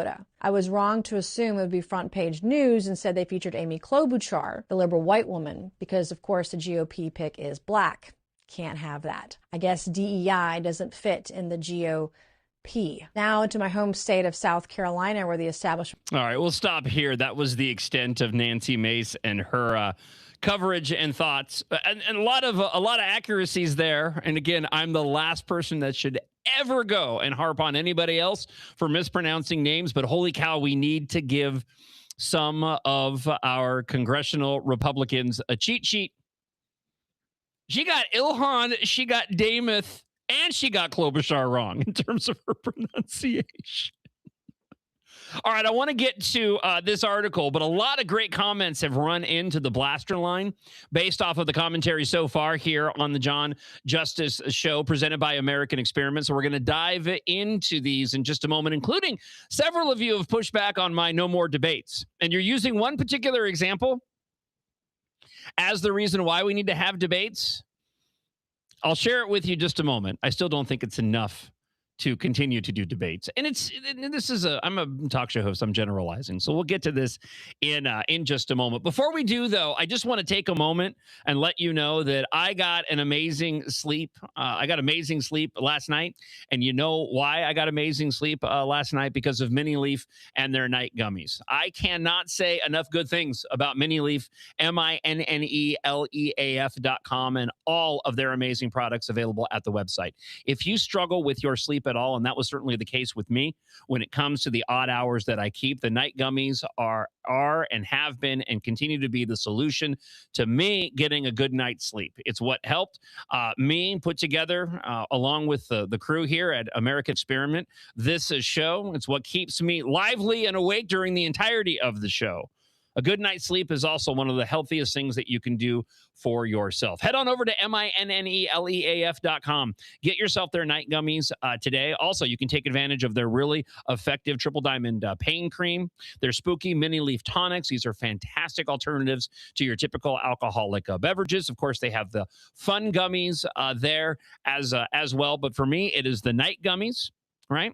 Made from hemp, come in multiple flavors. The night strength gummies, absolutely the complete game changer. Taking one before I go to bed. They taste great. You drift blissfully off to sleep. You stay asleep throughout the night. And even if you get up multiple times a night, the great thing about them is once you get up and you get back into bed, you're out like that.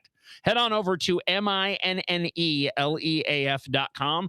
Again, that's MINNELEAF.com, and taste happy at minileaf.com. Let's go back to the blaster line. Yeah, John, Pat from Burnsville. Say, listen, I think you're off base on the no debate. Yeah, us people that listen to your show knew that Biden was a potato head. But until that debate, then the things that you're talking about today as far as media manipulation didn't come to light. No, hey, listen, it's a great point, and it's a point that I've made. It was a frustrating thing to watch where all of us had seen, just how mentally declined that Joe Biden had become, but you're right, it wasn't until that debate to when it was completely exposed. So listen, we're not going to be getting rid of debates. Okay. I just think there's an argument to re-examine the value of debates and maybe which debates we go and do. You know, is it necessary to have these primary debates with a whole bunch of people up on stage? Everybody gets a little bit of time in a world where you have access to what the voters believe constantly. They're putting out content. I just think there's less value in them. Maybe you keep them at the national level. Maybe you decide on a case-by-case basis. So that's part of my argument. And on top of that, too, I mean, if we end up in a situation again, I mean, Joe Biden was an anomaly. Pray to the good Lord Almighty we never end up in that situation again here in the country, wherein you have somebody who was in such a fragile mental state as Joe Biden, who continued to run for presidency and for re-election. There's some value in debates, make no mistake. That being said, I just think in the world that we live in, their value has been diminishing throughout the years. And before you say it, yes, I also understand, too, that the Governor Tim Walz and J.D. Vance debate also had a level of importance there. So, all right. Let's get back to some of your thoughts, including and specifically the election turnout numbers and why the GOP was lower than Democrats here in Minnesota. Hey, good morning, John. Regarding the primary election turnout numbers, my wife and I are a couple to blame. We were just coming back into town very late from a long trip, didn't make our way to the poll. Her and I talked about even on the way into town, and we're like, do we make the effort? Do we, find some place to put the kids and swing into the election polling places? And we were both like, well, we'll just see what happens. So, yeah, we're kind of part of the problem. But for the midterms, we will be there to vote. Well, thank you for your honesty this morning here on the John Justice Show. Apparently, it's all of the friends of the show's fault. Stuff happens, and I'm sure that happens for a lot of people. Let's go here. Hi, John. I voted in the primary for the first time in my life, and I voted for Peggy Flanagan. I'm a conservative Republican, and I felt our best chance of winning was having her because she's beatable. I think this is why you saw more Democrats voting in the primary, because a lot of Republicans voted that way. Okay, so I'm going to run through this round of blasts from the blaster line at 612-584-4565. I'm going to run through this round, but if you went and voted, well, I'll keep you anonymous. If you went and voted in the primary, but you voted on the Democrat ticket, I'm curious. I'm curious how many of you did that. I thought about this. We didn't have a concerted, at least not that I saw, a concerted Operation Chaos event going on. This goes back to Rush Limbaugh, where he had talked about doing this very thing with Operation Chaos. I was curious whether, even when we went to go vote, there was a moment when I got the ballot and I thought, really would rather have, Peggy Flanagan as the challenger to whomever ends up, getting the nomination for the GOP. But I didn't. So I do it again. It was a fleeting moment, and I don't know if I've never done that, by the way. Only because I feel like I'm lying and I don't want to lie. Nothing against you if you did, but I'd like to hear from you. If you ended up voting opposite of the party because you wanted to see a more beatable Democrat challenger, drop us a comment at 612-584-4565 or email me, john.justice@americanexperiment.org. Let's get back to some more of your thoughts from the blaster line this morning here on the show. Hey, John, good morning. This is Barry. So, primary in June? Yes. Convention? No. Why do more Democrats hit the primary? This is their Christmas, Easter, and Thanksgiving all rolled into one. Telling a Democrat not to vote in the primary is like saying you can't go to Mass at Christmas. So they do that. Yes to debates, because Joe Biden was destroyed in the debate. That's what happened. We see ineptitude at a debate. We see non-polished at a debate. So keep the debate. I think my debate take is going to be about as my no debate take is going to be about as bad as my desire to see the Super Bowl run on Saturday instead of Sunday. And even more so, having the Super Bowl run the first half with the halftime show ending on Sunday, and then the second half ending on Saturday night, and the second half airing on Sunday. Devin's just over there. It's the first time I've actually seen him shaking his head at me.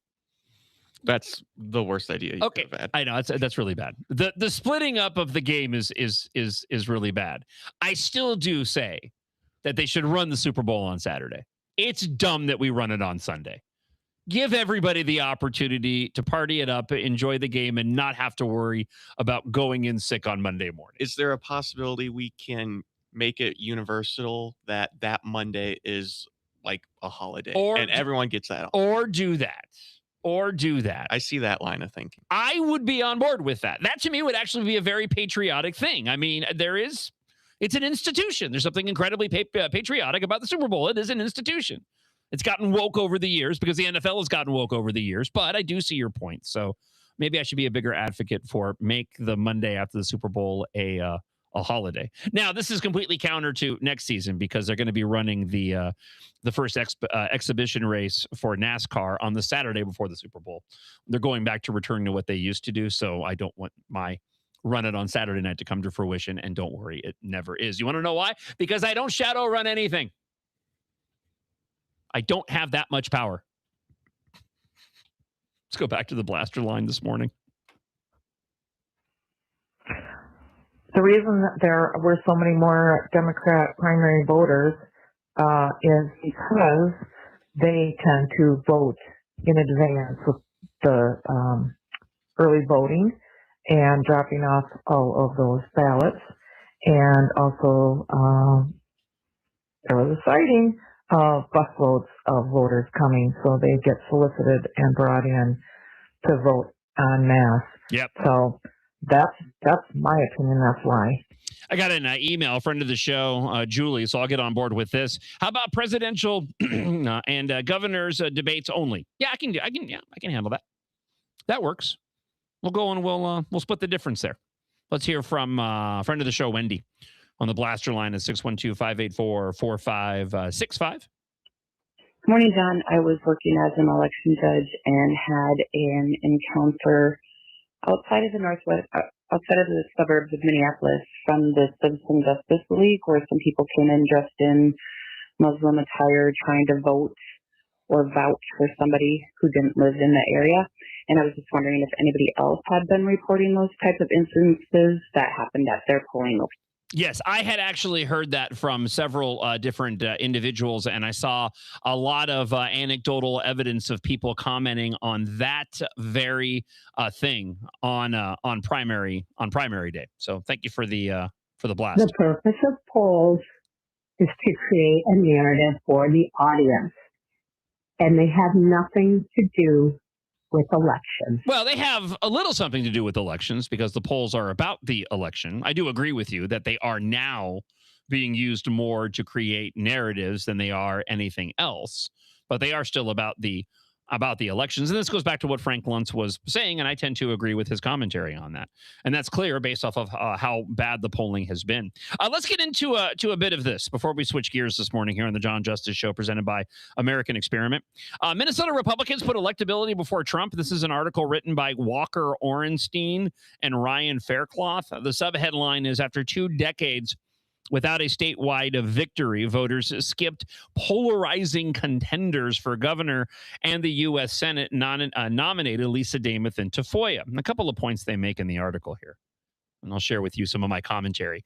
They say in previous elections, primary voters often tapped into an establishment streak to back to candidates who had little chance of victory in November. GOP voters instead chose their best funded candidates with Demuth and Tafoya.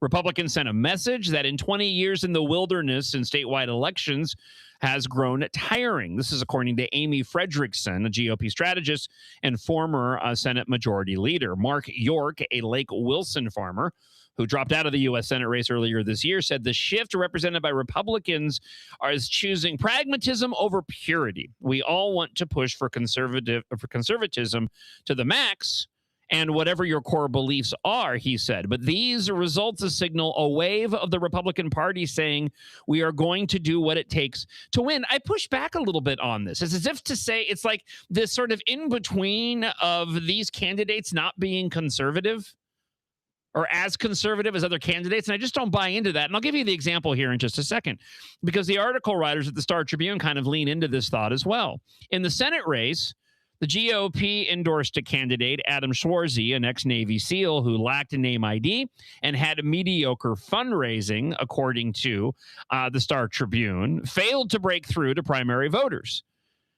He did do better than the polling suggested. I mean, the polling had him way down, and he ended up, I think they maybe had him at like 9 or 10%, and he ended up with like 21%. So there was, again, that discrepancy within the polling numbers. Embattled 2024 nominee Royce White, the MAGA firebrand who regularly unleashes homophobic invective online, finished a distant third. Yes, Royce White has an opinion that the most of us hold regarding the issue of biological boys that shouldn't be allowed to play in girls' sports. But of course, that's just homophobia, according to the writers at the Star Tribune. There's no bias there, right? Listen, this actually echoes what's happened on the left. So it's not an anomaly in the difference between candidates here, except for the fact, the political divide of the individuals that got nominated versus those that didn't. But you see, on the left, you've got socialist communists versus socialist sympathetic leftists. They're not all that different. Whereas on the right, you could maybe say you have conservative candidates and slightly less conservative candidates.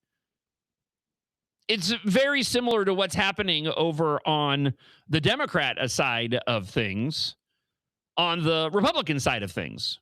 However, the extremes, there is no comparison by any stretch. The Star Tribune wants to go and label, MAGA extremists.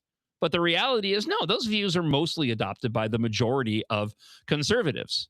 Some individuals are more vocal than others. You do have some candidates like a Michelle Tafoya who has beliefs on certain issues that run counter to your traditional conservatives. But again, this phenomenon has no exclusivity whatsoever to the Republican Party, as we have seen with what's happened during this primary regarding these far left self-avowed socialist communists. And yet they ended up losing, not all of them, but some of them ended up losing, like in Wisconsin, to a candidate who the left wants to deem more moderate, when the reality is, no, they're just as radical as the other individuals are. They're just not as vocal about it. All right, I threw out the question of how many of you went to vote in the primary and voted against a party. Some of you responded to the blaster line. Let's hear some of your thoughts and why you did what you did. Good morning, John. I did vote Democrat, my wife and I, in 2024 because we wanted Don Samuels to win the primary over the lunatic liberal, but it didn't work. I should have did it in 2022 when he had a better chance. So you didn't do that this year, though. Okay.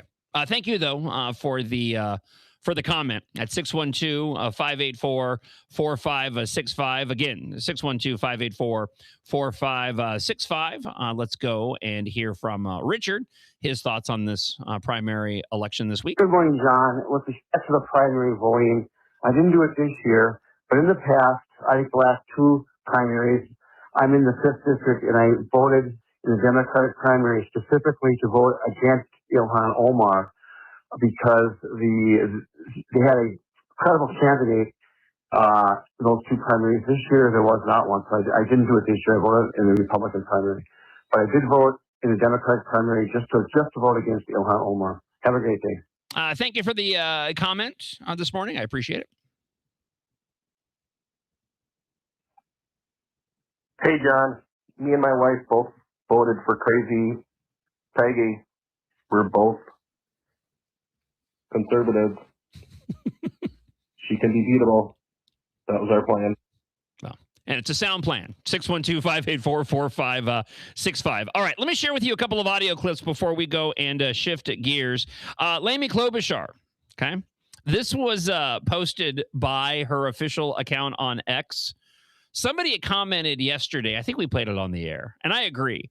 She just doesn't look happy. Or maybe it was my wife, Melinda. Anyway, Amy Klobuchar just doesn't look happy. I will continue, unless I see evidence of something different, I will continue to contend that she doesn't really want this gig. She was stilted reading from her victory speech after her coronation, or as other people say, after she was crowned.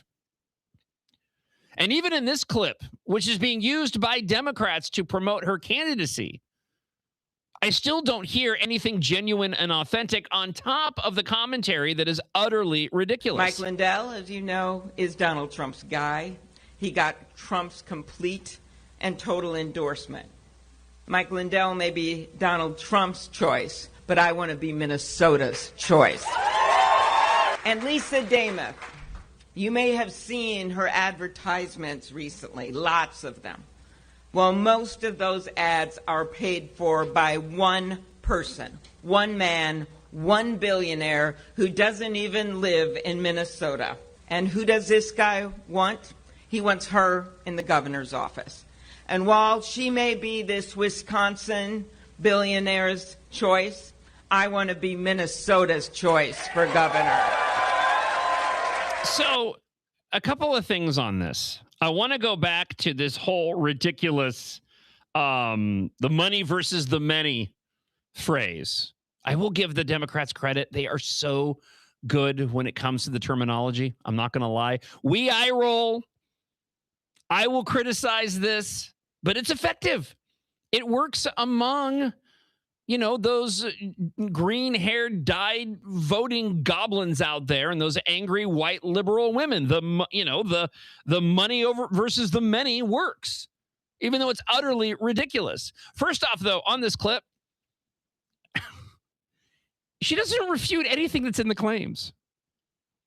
You know, she talks about Lindell. He's not the nominee. So she had to bring Lindell up because Trump endorsed Lindell, even though he didn't win the nomination. So she's got to get that in there just to plant the mental seed of, hey, don't forget your Trump derangement syndrome. Got to get that Trump derangement syndrome gland fed.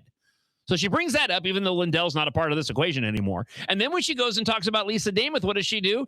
She says, you've probably seen all those ads. Those were paid for by somebody outside of Minnesota. She doesn't refute anything that was in the ads. She doesn't say they were wrong. She doesn't say they were off-based. No, they're going to attempt to go and use this, the money versus the many. The truth of the matter is, Amy Klobuchar doesn't have a leg to stand on. You know, she's borderline. Some 40+% of her donations come from outside of Minnesota. So when you're talking about, 5, 10, 11, percent of those donations, it's not like she is exclusively taking just dollars from the people of Minnesota. You don't think for a second that the DNC is going to throw and organizations that know that she is a rubber stamp on Governor Tim Walz and the radical left's agenda? I think those GOP candidates need to start using that terminology. Laimi Klobuchar is Governor Tim Walz 2.0, a rubber stamp on everything that he's done. While she attempts to go and say she's going to be a transformative governor, why would you need to be a transformative governor when you already have a Democrat governor in place and your party still has a slim majority within the legislature? Why do you need to transform anything? You guys have been in charge. But this is the type of manipulation, it's nothing new, that you will end up seeing coming from these Democrats. Elizabeth Warren out there touting the same money versus the many line in the clip she put up on social media. Bruce and Bailey and I will. Let me back that up because she's talking about Peggy Flanagan and she's very, very happy. Peggy Flanagan won. Bruce and Bailey and I will take a celebratory walk in the morning. But for right now, it's congratulations, Peggy, and a reminder to all of America that money doesn't always win, that sometimes what wins is getting out there and putting on the right fight for people. so happy about this. Everybody's going to celebrate for at least a couple of hours, and then it's back to work to make this an election victory in November. So anybody who wants to celebrate, send your $5 to PeggyFlanagan.com. She's earned it. This is a good night. So it's money versus the many, but hey, send them money. Oh, they're all such hacks. You know who's not a hack? It's a friend of the show, Rick, who left us a blast at 612-584-4565. Hi, John. I didn't vote in the primary because I just couldn't make a decision. I looked at their records and what they stood for, and for the most part, I thought they were really good candidates. So I just thought I'd leave it in the hands of God and the voters. And I'm pretty pleased with the result. Let's also go. Thank you, Rick. It's always great to hear from you here on the show. The Star Tribune article is just more proof of the political zealotry that is going on in today's society.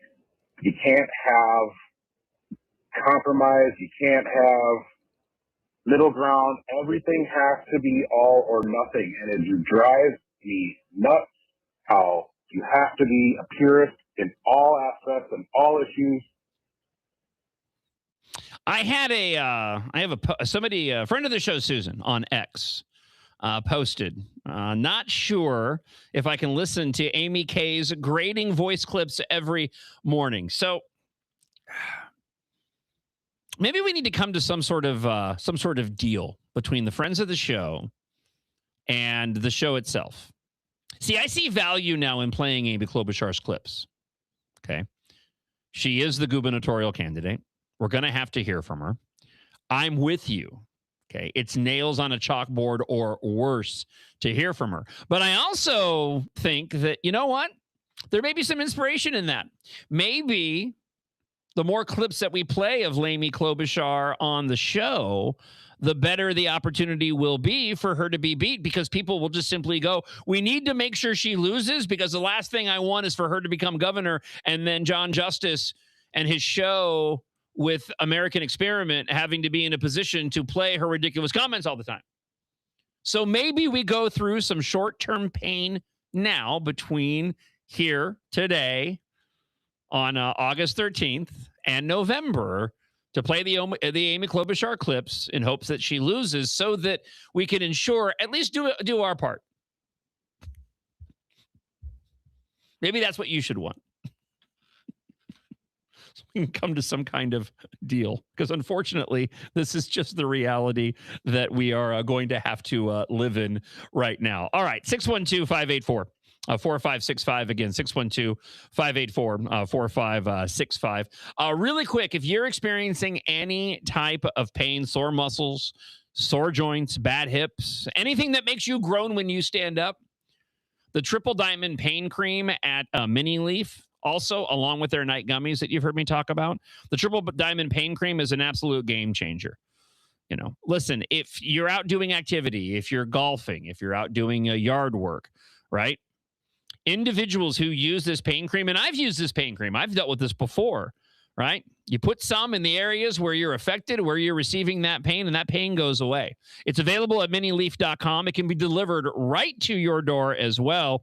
Easy to use, absolutely effective, and all of the Mini Leaf products available at the website. They're all third-party tested. The results are available right there on the website. As I've talked about, I swear by the night gummies. They are what ensures a good night's sleep for this talk show host. You take one before you go to bed, and you get a great night's sleep. You wake up feeling refreshed. Maybe you're looking for an alternative to your alcoholic beverages, the spooky Mini Leaf tonics. They are absolutely delicious. Looking to relax, the fun gummies, and of course, the Triple Diamond Pain Cream. All available where you will taste happy at MINNELEAF.com. That's minileaf.com. Head on over there today when you have the opportunity. And we're so thankful to have them on board here on the John Justice Show, presented by American Experiment. If you would like to also be an advertiser and a supporter of the show in that way, email me, john.justice@americanexperiment.org, and I will get you in touch with the individuals who are in charge of handling that. So, quick update on this. I haven't talked about it on the show. We've been so swamped with everything else going on. Todd Blanche was sworn in over the weekend, this past weekend, as U.S. Attorney General, cementing Donald Trump's installation of his former personal attorney in charge of the Justice Department. He's been serving as the acting attorney general since April, was confirmed in his new position during the ceremony at the White House that took place on Monday. The Senate voted narrowly in favor of his confirmation in the role, with the Republican-led upper chamber voting 50-49 in the early hours of Saturday morning. Every Democrat rejected his nomination. And local DFL hack political shill Patrick Hooligan has an article in the Minnesota Reformer that I want to spend some time tearing apart. So we'll get to this in just a moment. But yesterday, there were some major moves by the Attorney General, Todd Blanche. I got a couple of clips. First of all, you got to go back to, and I'll play this in just a moment. Remember, he was heavily involved. He came out with the announcement of the allegations against the Southern Poverty Law Center. He's actually gone so far now with the DOJ to arrest the former CFO of the Southern Poverty Law Center on fraud charges, Heidi Barrich. She was in charge of secretly paying donor money to white supremacist groups and ran the SLPC's project to tracking hate groups in the United States. Here's a little bit of commentary from this individual who's now been arrested now in the wake of this DOJ investigation. Again, Heidi Barrich. Views, I think white supremacy is, one of the worst things mankind has come up with. Well, I can have a direct impact on these movements. And in the first year I was there, we did some very good work, myself and my colleagues, exposing anti-immigrant networks in the United States, some of which are still functioning today. Yeah, that was Heidi Barrich. Sounds like a dude. It's a female on camera. Just going to think that's a very deep voice, or otherwise. Todd Blanche, though, made the announcement of the arrest of the CFO in a press conference that took place earlier this week. Vice President Vance referred the top Democratic leader unsealed a case against the former chief financial officer of the Southern Poverty Law Center. Can you please speak a little bit about what you've learned as part of that investigation, and if we should expect more charges? Yes, today, my understanding is today there was an arrest made, and there is a new indictment that includes the former CFO of SPLC. I don't have any comments about whether we've said from the beginning, everybody, not just me, but anybody who's talked about this case, like virtually every criminal case, the fact that an indictment is returned doesn't end the investigation. It's just part of the investigation in most cases, which is certainly true in this case. I think, as alleged in the indictment, this individual participated in the scheme as alleged. I believe she was part of the effort to open bank accounts in completely fictitious companies' names and make payments to individuals for reasons that were not that were not accurate as described. But I don't have. I think the indictment was unsealed this morning. I believe it was unsealed this morning. I think the arrest was this morning. I don't have anything to say beyond that, except to say that this is exactly what we said would happen in a case like this, which is that our investigators and the U.S. attorneys and the agents working the case can keep on working it even after the initial indictment. I wanted to share this with you to set up some commentary surrounding this piece in the Minnesota Reformer prior to the confirmation of Todd Blanche as the acting attorney general. J. Patrick Hooligan from the Minnesota Reformer, again, the hack DFL shill. I've talked about him before on the show. He says that Todd Blanche still thinks he's Trump's lawyer, which means he can't be our lawyer. Just immediately establish the narrative. Minnesotans should pay special attention, writes Hooligan, to the Senate's vote to confirm Blanche as Attorney General. Todd Blanche, the acting Attorney General and nominee to be the Attorney General of the United States, slipped up during his Senate confirmation hearings when asked about his relationship with President Donald Trump. He said, "I'm his lawyer, was his lawyer." That's the basis for this entire piece. Todd Blanche, in the middle of the Senate confirmation hearings, just misspoke. He used to be Trump's lawyer, but he's not Trump's lawyer anymore, so he just corrected it. To which J. Patrick Hooligan just writes the entirety of this article based off of that alone.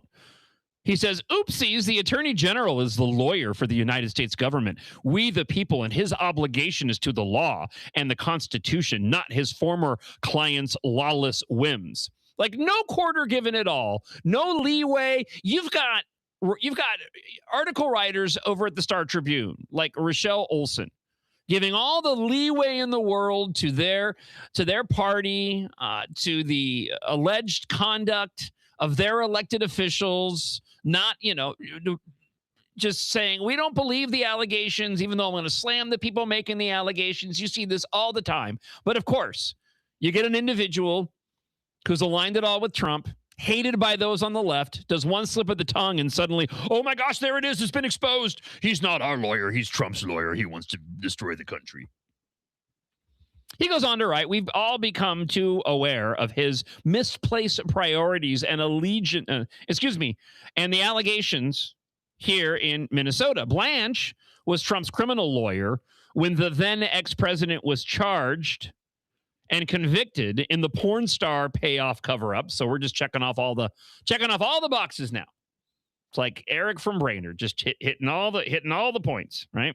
So you got porn star payoff coverage, the attempt to overturn the 2020 election, and charged with stealing classified documents and storing them in a Mar-a-Lago bathroom and other unsecured locations, even though we now have all the clarity needed for what happened with that event and how Trump was absolutely targeted. And Joe Biden done exactly the same thing, but it's totally fine that he had all of his documents there next to his prized Corvette inside of his vacation home. Everyone deserves a criminal defense, says Coolican, but the American people deserve better than Blanche.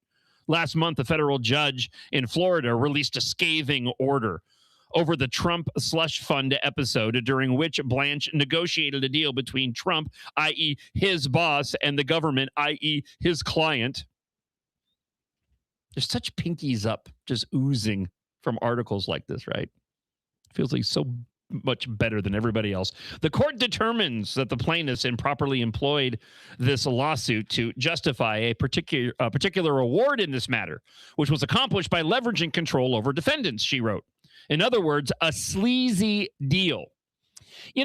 For J. Patrick Coolican, he who lives in glass houses should not throw stones, but Coolican loves playing on only one side of the argument, as if there aren't plenty of circumstances and instances where you can go and make exactly the same claim when it comes to Democrats over and over and over again. But we'll just pay no mind to that. As a matter of fact, J. Patrick Coolican in this piece completely ignores a whole bunch of things relating to Todd Blanche, including what I just played a moment ago with the Southern Poverty Law Center arrest, and the fact that the DOJ, which I don't see any Democrats going and pushing back on, exposed the Southern Poverty Law Center for being nothing more than a scam. Of course, there's no mention of that in this article. What is he up to? Oh, January 6th. In addition to money for cop-beating January 6th insurrectionists, the deal would provide the president with immunity from the IRS.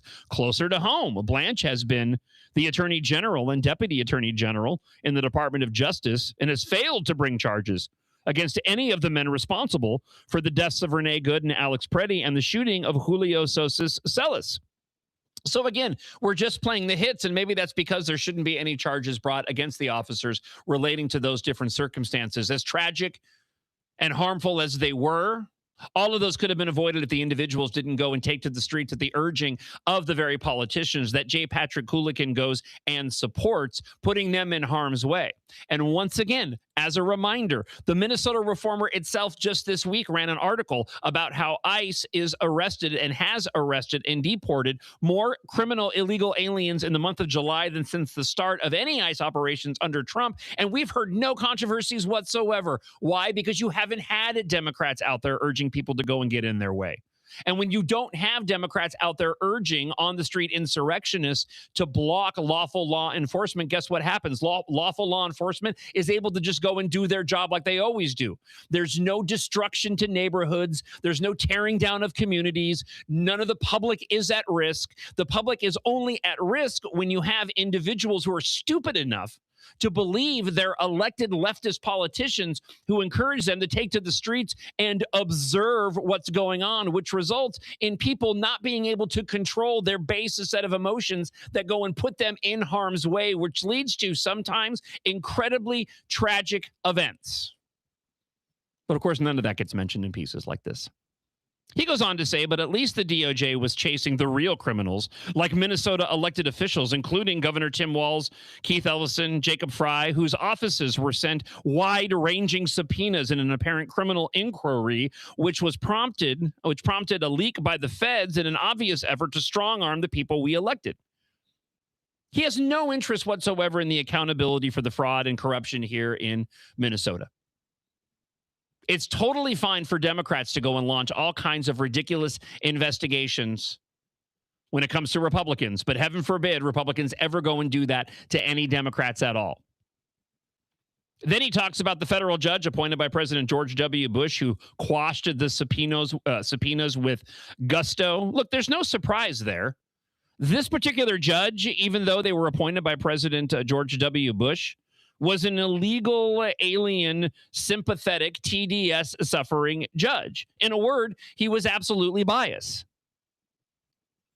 He goes on to write, the DOJ has pursued a bevy of similarly fantastical investigations that have illustrated Blanche's total lack of independence from his former client and drawn the mockery they deserve. Yet, like it's a new thing that the DOJ under a particular administration is beholden to that particular administration. You want to talk about fantastical. You want to talk about fantasy land. It's this idea that J. Patrick Coolican puts forward in the Minnesota Reformer that suddenly Todd Blanche should be against the very individual of which is his boss, which is the same thing that rings true for any administration and their attorney general within the Department of Justice. He talks about these different instances in which Vance has moved forward on particular issues. The sandwich thrower, the Olympian pool vandal, the former head of the FBI in Minnesota, journalists doing that thing with my finger covering protests, Renee Good's wife, 15 anti-ICE activists not accused of violence but kicking a car and knocking an agent's notes out of his hand. You know, he says fantastical and I say relevant. And again, let's compare this to the bevy of Minnesota DFL individuals who have been accused of inappropriate behavior. Those who have received reduced or incredibly light sentences. The Tesla vandal who ended up making more money within the government under Democrat rule, even though he was out there randomly going and vandalizing people's personal property. The DFL chairwoman who was convicted in a hit and run, who ended up receiving an incredibly light sentence, even though she was involved in the death of an individual that she scurried away from. No mention of that. He wraps up with the DOJ's open hostility towards Minnesota extends to our institutions as well. The feds have sued Minnesota and other states for refusing to hand over the redacted voter rolls, which would be a violation of our state law guarding the privacy of voters. Again, doesn't care at all about the potential for fraud. Doesn't care about the fact that other states have gone and handed over those rolls. And guess what? It's been determined that a lot of people are voting in our elections that shouldn't be voting in our elections, which really raises the question of why is it that Secretary of State Steve Simon refuses to go and turn over our voter rolls? What is he trying to hide? As ProPublica reported recently, federal judges across the country have called the Trump's Justice Department at various times unlawful, unethical, unseemingly, and otherwise dishonest. Yeah, so a bunch of far leftist, radical, communist sympathizing publications don't like Trump. This is me sitting here without my shocked face. I suppose it's fitting that in this admission, this common reprobate is up for a promotion. And again, the most egregious thing about this entire piece is the complete omission of Blanche's most significant charges, especially, as I mentioned, against the SPLC. And just as a reminder for everybody, here is a bit of Todd Blanche when he was making that announcement, of which J. Patrick Coolican, the DFL hack shill that he is, refused to even go and acknowledge. So I guess he's fine with these organizations going and scamming the American public and creating false narratives that people have been injured over, quite frankly. Good afternoon. Today, a few minutes ago, in the Middle District of Alabama, a grand jury returned an 11-count indictment charging the Southern Poverty Law Center with 6 counts of wire fraud, 4 counts of bank fraud, and 1 count of conspiracy to commit money laundering. According to the charges in the indictment, the SPLC is a nonprofit entity that purports to fight white supremacy and racial hatred by reporting on extremist groups and conducting research to inform law enforcement groups with the goal of dismantling these groups. As the indictment describes, the SPLC was not dismantling these groups. It was instead manufacturing the extremism it purports to oppose by paying sources to stoke racial hatred.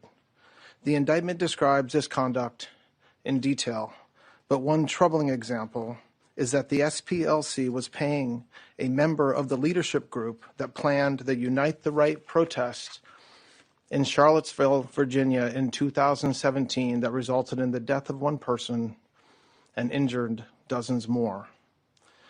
This particular person being paid by the SPLC allegedly received approximately $270,000 over the course of 8 years. In total, according to the indictment, between 2014 and 2023, SPLC paid at least $3 million to 8 individuals at least. These individuals were affiliated with the Ku Klux Klan, United Klans of America, National Socialist Movement, Aryan Nations affiliated Sadistic Souls Motorcycle Club, the Nationalist Socialist Party of America, Nazis, and the American Front. Now, as the indictment lays out, after SPLC paid members of these extremist groups, it created work product that reported on these activities that the members participated in or contributed to. And to that end, it was doing the exact opposite of what it's told its donors it was doing. 2 things can be true at once, and this is what drives me nuts. And the big reason why I wanted to share with you that article from the Minnesota Reformer and juxtapose it with these clips from Todd Blanche. I don't have any expectation that these far left radicals are going to go and appreciate or respect any member of the Trump administration. But these are people that have a voice. They're well respected within the community. People listen to what they have to say. And it's hack journalism to not go and at least address the other aspects of what Todd Blanche has done. So how does J. Patrick Coolican feel about the fact that if it wasn't for Todd Blanche and the DOJ, these individuals of the Southern Poverty Law Center would be getting away with their scam? But it doesn't matter to them.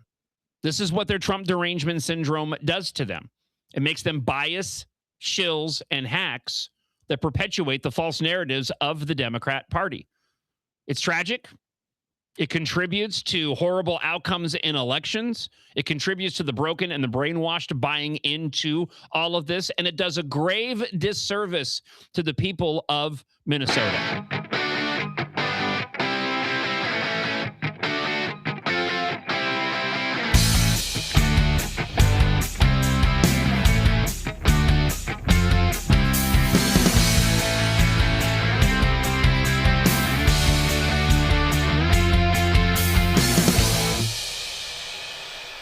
So better late than never to kick off hour 3 here on the John Justice Show, presented by American Experiment and AmericanExperiment.org. Remember, if you missed any portion of today's show, you can get caught up on the podcast available on the MixLR app, where you can listen to the show live. Also on all the major podcast platforms, and you can watch at MN Think Tank, and also on Facebook and YouTube at Center of the American Experiment, and my personal Facebook and YouTube pages. All right, I want to get back to the Blaster line, 612-584-4565. Friend of the show, Scott, has left us us a comment. A little bit off topic, but in total, sort of relating to the show so far. He has several things that he has to say.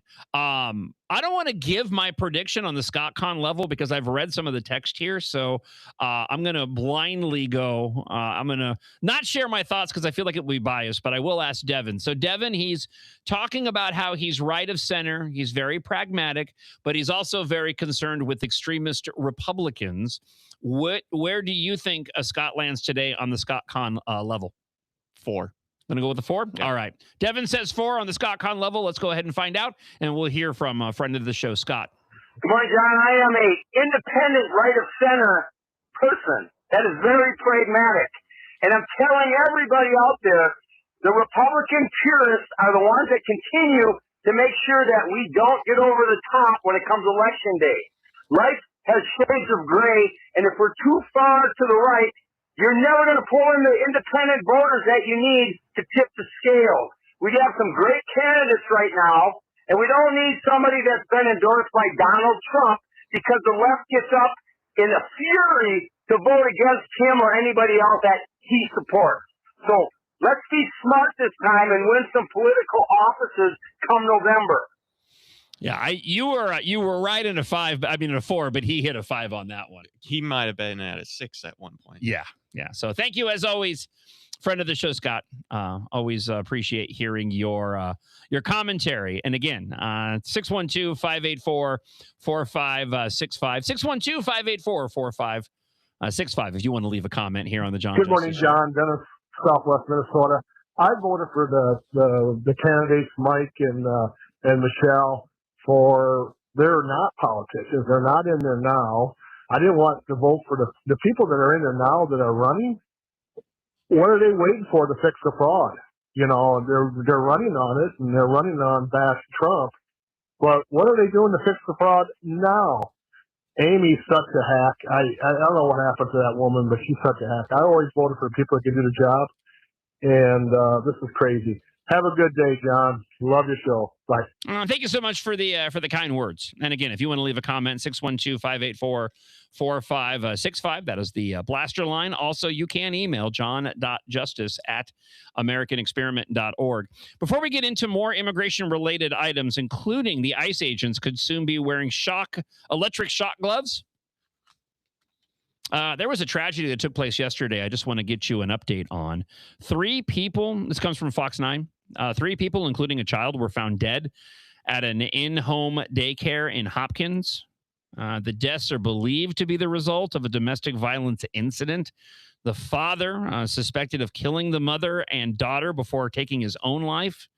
Just absolutely tragic. The daycare, licensed to care for up to 10 children, had no recent violations and was set to close due to relationship issues between the owners. So the police say that 3 people found dead in the daycare. It was a 41-year-old man, a 41-year-old woman, and a 7-year-old girl. The police say the mother and daughter were stabbed to death and the father died of the self-inflicted gunshot wound. 7 children total were in the daycare, 1 deceased. The other 6 children weren't harmed. They have been reunited with their parents. The man found dead was believed to be the perpetrator. The dead adults are believed to be the daycare owners. The mother and their daughter were found dead in the basement, while the father was found on the upper floor of the daycare. The daycare owners lived at the home. However, Burnsville police say the suspect may have been living recently with the Burnsville victim. The police say the killings appear to be an act of domestic violence. Yesterday, when the news broke, it's one of those things here in Minnesota when you get a story like this and you get breaking news and it's just stabbing at a local daycare, your mind just runs wild. Just where your head goes, especially based off of the tragedies that have taken place before. This was obviously completely senseless. And to get to further details on it, the Hopkins scene at the Brown Daycare Center. It's an in-home daycare center located on Second Street Northeast, west of Blake Road North, in a quiet neighborhood across from a park. Some neighbors told Fox 9 they didn't realize the house was even a daycare. They referred to the home as the garage house because of the large decal that covers the garage. Officials also now say that a homicide in Burnsville on Wednesday is also suspected to be connected to the deadly Hopkins attack. The Burnsville victim was identified only as a 78-year-old woman, believed to be a close relative of the Hopkins suspect. Officers said in Hopkins. Burnsville police said they responded shortly before 12:30 to the area for the report of the stabbing, and that's where they found the woman dead. State records show the daycare was licensed to care for up to 10 children with no more than 6 under school age. It had been inspected 3 times in recent years, found to be in compliance. State records show no violations against the daycare center. No evidence of fraud. The daycare had first been issued a license in February of 2019 and was registered in the name of the victim. A friend of the murdered daycare worker told local news that the owner was planning to close her daycare because she planned to leave her spouse who owned the home. The friend said that there were issues in the relationship, including potential abuse. So what else do you say in the wake of a tragedy like this other than, prayers go out for those personally and directly impacted by this horrible tragedy, which just seemed to be, again, because of some domestic dispute incident. All right, let's go here in an immigration update. Journalist Georgia Fort, you might remember her from being part of the group that protested the city's church in St. Paul. She's been indicted for, they say, doing that thing with my fingers, covering the protest. She's seeking a dismissal of the charges. Fort's attorneys argue the prosecution violates her First Amendment rights and constitutes a vindictive prosecution. Well, what was she doing there? She was being pretty vindictive against the people of the church over their allegations that one of its members worked for ICE. They claim the government targeted Fort for her journalism and the content of her reporting, despite video evidence contradicting the prosecution's claims. She showed up there to protest. She's using her covering the protest as a cover, just like Don Lemon did. Now, because we live in Minnesota, because there is a double standard relating to when Republicans or conservatives go and do something that may be criminal, and when Democrats go and do something that may be criminal, I expect that more than likely some hacktivist judge is probably going to let this individual off the hook. But again, they're using their journalism and just covering the event as cover, because if you watched any of the footage, like I did and so many of you did, whether it was Don Lemon, whether it was Georgia Fort, whether it was that lunatic bearded guy whose name I forgot, and I'm totally fine that I forgot his name, they were all there for one reason and one reason only, and that was to terrorize the people of this church because an individual was associated locally with ICE.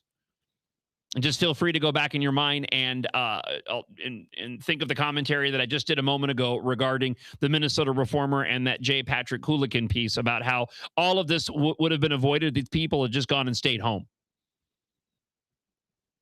But they need a cause to go and fight for to expand their agenda. That's why they do this.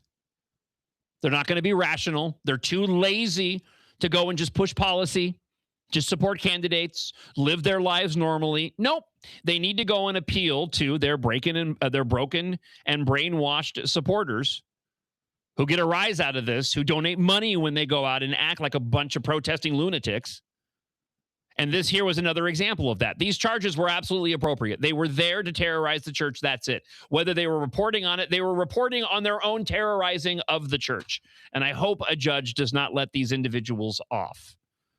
Which leads me to the whole reason why you now have immigrations and customs enforcement agents taking to the streets, potentially equipped with gloves that deliver painful electric shocks to deal with the combative arrests out on the streets. And it's not just the targets. It's the individuals that go and get in the way of these agents. The federal government plans to spend up to $20 million on thousands of conductive distraction and de-escalation devices by March, according to the Associated Press and a Monday Department of Homeland Security DHS notice. The technology known as, you ready? GLOVE, Generated Low Output Voltage Emitter. How much did somebody get paid to come up with that title just so they can end up on GLOVE? Did they put shock? Did they try to use the letters in shock? Shock doesn't work. You know what? Glove. I think we can make that one work. Reminds me of S.H.I.E.L.D. We've been doing a Marvel rewatch as of late. So the glove generated low output voltage emitter has been used by other law enforcement agencies across the country to control violent suspects inside jails and in the field. It comes as sources within ICE have described an uptick in violence by individuals they're trying to arrest. One agency source told the Daily Wire the new technology could serve as a useful deterrent among arrests. It's kind of like I'm reminded of the old school. You probably don't remember this, probably before your time. But there used to be this thing you can put in your hand, and when somebody goes and shakes your hand and go, it would buzz and shock them. I think we had things similar to that. Yeah, it was like a trope in a lot of movies and all that. But hey, how you doing? Right? Or like the gum box that had like a piece of gum sticking out, and then you pull it, and then it shocks you. Yes, there's that too. Yep. What I'd be worried about when it comes to the ICE agents is, just make sure you don't high five each other after a good arrest of a criminal illegal alien. I don't think they're really doing that. I don't know. I would. That was a good arrest. He was a murderer. That was good. High five. We locked up the rapist. The company behind the product, a Kentucky-based Compliant Technologies LLC, says the gloves are not a weapon, but a device used to quickly distract with a small, uncomfortable electrical pulse when making contact with the skin. Okay, so you can't do glove on glove. You would be fine. You got to be contact with the skin. Gotcha. The discomfort associated with the stimulation is usually effective in bringing down individuals into compliance in less than 3 seconds and leaves no burns, marks, or scars. This is according to the Compliant Technologies website. Julie wrote in and said a joy buzzer. That's what they called it. Joy buzzer. The one that goes in your hand, the trick one, not the generated low output voltage emitter. The technology is safe and it does not penetrate the subject's body. Also, allowing officers to grab the individual being stimulated with no fear of feedback to their own bodies. Okay, well, that's good. The shocks can't pass through clothing, hair, metal, plastic, or fur, according to the company. Agents must complete the training course before using the gloves and then get recertified to operate them every 2 years. Or what they call the dim walls rule. That way they can't complain that these guys are not trained, which is a bogus argument anyways. So I saw this story and I was like, all right, cue up the outrage from the anti-ICE crowd. And wouldn't you know it, within a matter of like 2 or 3 clicks of web pages, I found the outrage. ICE plan to give officers electric shock gloves. It draws outrage and fears of misuse. Of course it does. Well, you know what? Maybe ICE agents don't need the gloves and they should just use their firearms more often. Choose your way to incapacitate the target. Which one do you guys want to use? Well, they don't want them to use anything. They want to abolish ICE, for crying out loud. The size of the purchase suggests that ICE does plan to give the device to most or all of its officers. I'm working off an article now from the Associated Press. You know, that stalwart of fair and balanced media. We are outraged, said New York Attorney General Letitia James, of course, first out of the gate, right? At a news conference on Wednesday, where she was warned that ICE officers who misuse the gloves in her state could face criminal and civil consequences. You mean like any law enforcement agent that misuses their power like that? Okay? All right, before I get into more details of this, let's get to some of your thoughts from the Blaster line at 612-584-4565. And we'll hear from a friend of the show, Mike, here on the John Justice Show. John Naspos, Mike from Clearwater. You're talking about how ICE is able to do its job easier because there's no Democrats pushing back because they haven't been sending their minions out to do the radical, racial, horrible protests. I'm wondering if maybe quietly the Justice Department has cracked down on the funding of these paid protesters that they fly around the country that are members of Antifa and enemies to the nation. That would be interesting if we could do some research on that and see if that's the reason why we're not having mass protests at ICE arrests anymore. Well, and I know there is quite a bit of commentary, Mike, around like the canceling of USAID and how suddenly now the number of protests that we typically see has kind of gone by the wayside.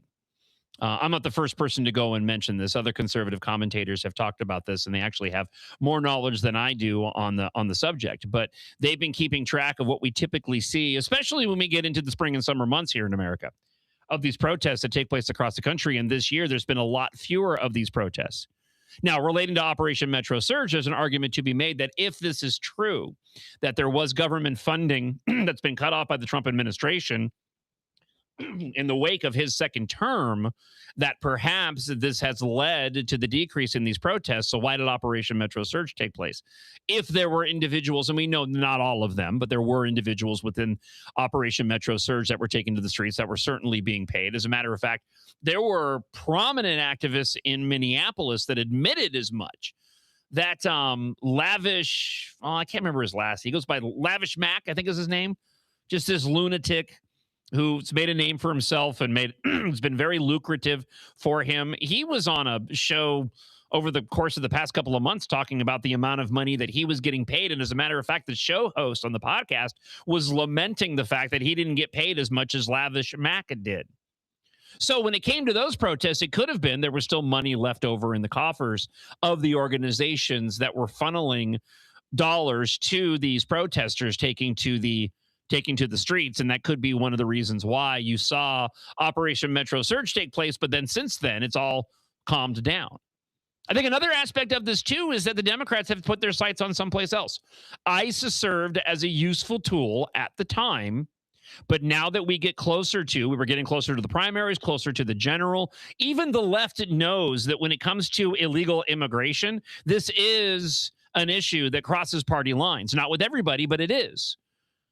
Don't forget the number of individuals that you saw acting stupid, the on-the-street insurrectionists during Operation Metro Surge. It still pales in comparison to the population. It's a very small percentage of Democrat individuals. Even the people that go and took to the streets in the massive rallies to push back against ICE, wherein the media pushed out, the throngs of individuals flooding the downtown streets.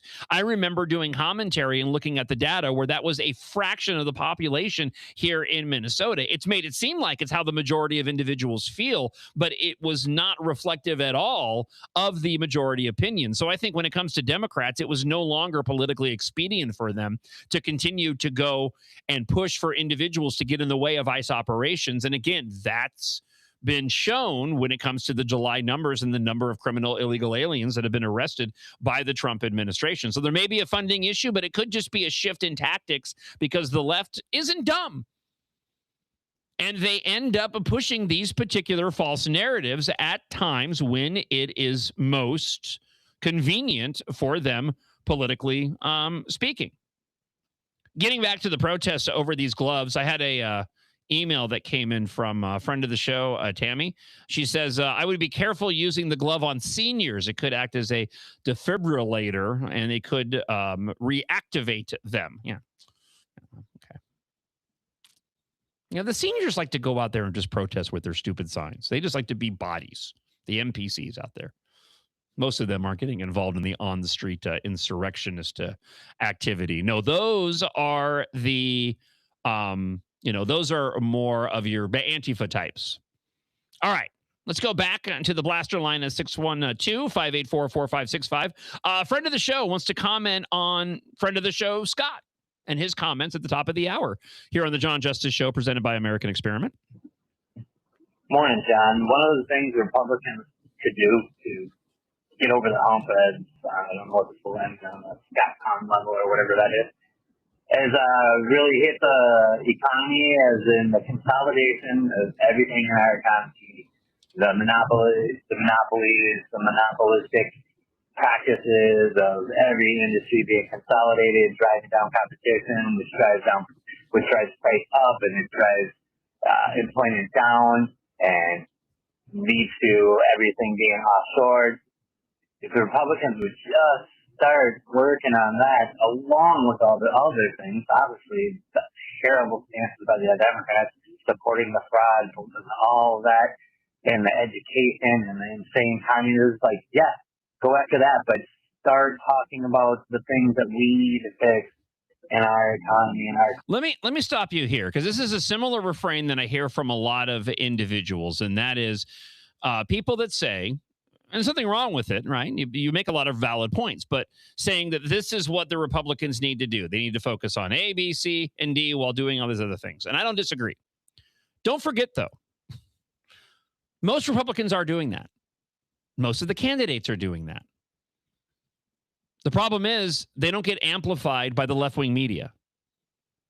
And this goes back to commentary regarding social media, the way in which we receive our news, how it's changed, how these delegates choosing to endorse particular candidates is not relevant any longer with the endorsement process. My commentary around, we'll say, limiting debates, because debates are not nearly as consequential anymore. They are consequential in some cases, but for the most part, trying to find out the issues that the candidates care about, their stances on the issues, trying to do that through debates, it's become increasingly irrelevant, because you can find out almost everything about these candidates before they even take to the stage. You spend an hour going through social media, their campaign websites, what they've posted online, previous interviews, and you're going to hear and watch exactly the same thing that you will end up seeing on that debate stage. Sure, you can compare and contrast with the other candidate, and there are things that are beneficial about it, and people have mentioned that, and you're right to do so regarding Joe Biden and that presidential debate that finally got him off the ticket, rightfully so. But for the most part, I think these debates are somewhat worthless. Now, to your point, though, you're right. Republicans need to focus on these things, and I hear this a lot, Republicans they do that. You just don't hear nearly as much about it because the mainstream media isn't covering it nearly as much.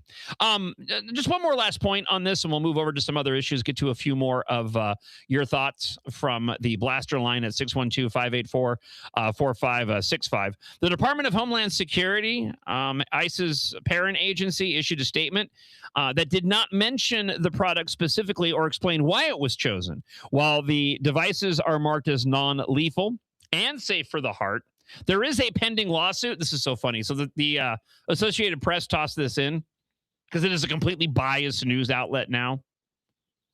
So there is one lawsuit, and it alleges that a 43-year-old man died in 2024 after he was shocked with the gloves inside of a jail. Now you may go, oh my gosh, this guy was shocked by the gloves and he died, and it's just dangerous. I thought they were non-lethal. He was shocked 27 times by the gloves, and then 13 more times by a taser.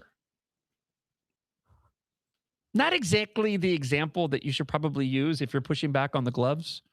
I guess if you want to say ICE agents are only allowed to shock individuals, let's say 25 times, and certainly only like 10 times additionally with a taser. Any more than that's excessive. I mean, clearly this guy couldn't be subdued if he was shocked that many times. You know, this is how supervillains are born. Isn't that how Electro was created? Well, according to the Andrew Garfield, the Amazing Spider-Man, he fell into a vat of electric eels. So it says it was a little bit different. I like Andrew Garfield as Spider-Man. I don't know anybody else. I mean, Tom Holland's better, but I think there's an argument to be made for Andrew Garfield. I don't know if I've mentioned this on the show. My son Logan looks exactly like Andrew Garfield. Like, it is terrifying how much my son Logan looks like Andrew Garfield. I'll have to do a side-by-side. I'll put up a side-by-side of the two of them. I mean, it's to the point wherever I see an Andrew Garfield trailer or any of the films that he was in, I just go, it's his doppelganger. Logan could go out in public and just claim he's Andrew Garfield, and people would believe him. Let's see. Former ICE acting director John Sandweg said Wednesday in an interview with MS Now, it's too easy for this to get misused against a population that doesn't pose a threat. Okay, but what about a population that does pose a threat? I'm pro-glove. The maker of the taser recently phased out its stun drive feature. a similar pain compliance tool that had been misused by some officers.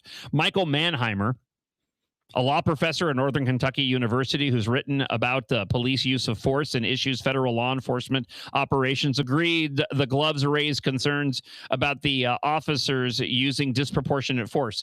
That's just a given, and we already have policies in place to go and deal with that when it comes to law enforcement officers. So I'm way less concerned about that. You have a law enforcement officer of any type in any field who goes and abuses their power, they need to be held accountable. When it comes to emerging technologies, yeah, this is probably a good idea. And maybe a better way than, I don't know, using lethal force. All right, let's get back to some of your thoughts from the Blaster line here on the John Justice Show, presented by American Experiment. Another comment. Hey, John, great show so far. I'm going to push back a little bit on what Scott said. While there are some stubborn Republican purists in this state, I think most people do consolidate and get behind the candidate, whoever it may be. The bigger problem I see is the boomers being a huge voter bloc still in this country, being uninformed and just kind of old school, like, oh, I don't really pay attention to the news. You know, they watch the nightly news. They don't read into things.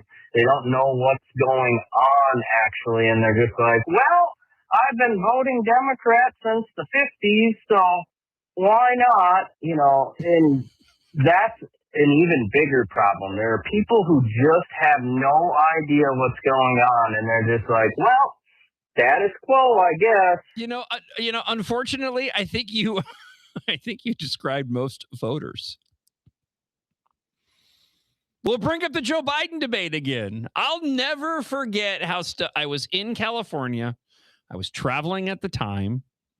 That debate was happening. I did the show live from the living room in my father's house. I'll never forget. I was right there with the big TV in front of me. Governor Tim Walz was one of the first individuals on screen the next morning after that disastrous debate. But I remember after the debate going, why is everybody so shocked about how Joe Biden is? We've been seeing this for years. And I know this pushes back on my no debate stance, but again, maybe just for presidents and governors. But it's because the majority of individuals don't pay attention.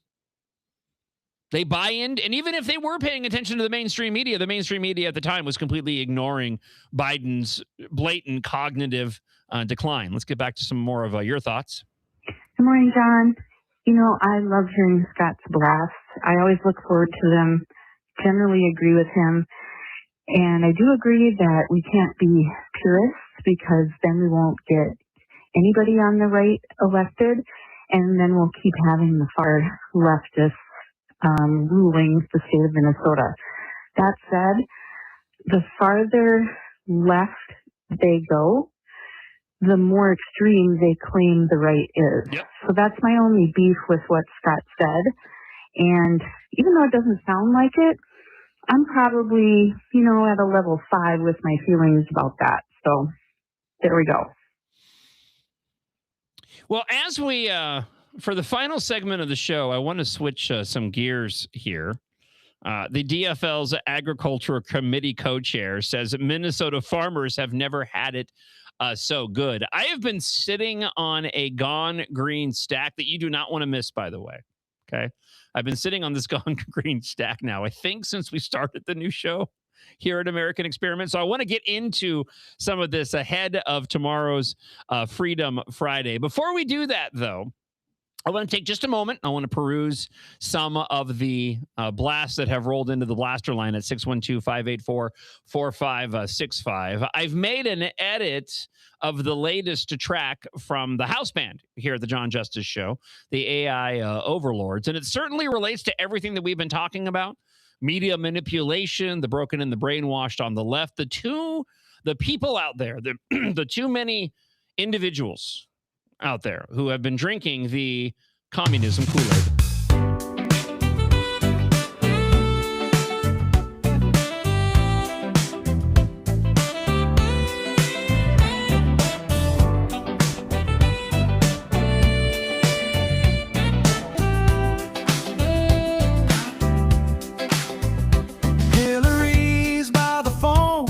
with a careful, worried look, reading every headline like a line she didn't book.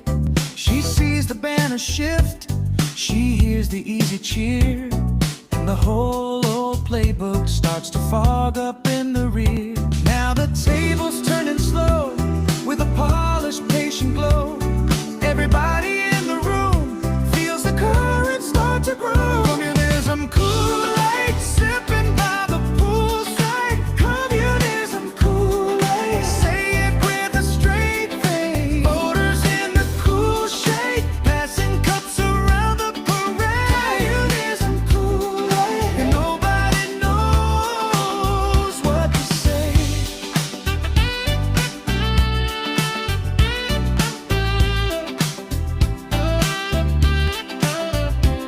The marina keeps on shining while the arguments roll on. One side calls it progress, one side says the game is gone, and the tide keeps washing in like it owns the whole boardwalk. Smile Stay magazine bright while the dinner circles tall. Communism Kool-Aid, sipping by the poolside. Communism Kool-Aid, say it with a straight face. Voters in the cool shade, passing cups around the parade. Communism Kool-Aid, and nobody knows what to say. On the surface, heavy underneath, gentle as a summer wave rolling underneath the teeth. Easy on the surface, heavy underneath, gentle as a summer wave rolling underneath the teeth.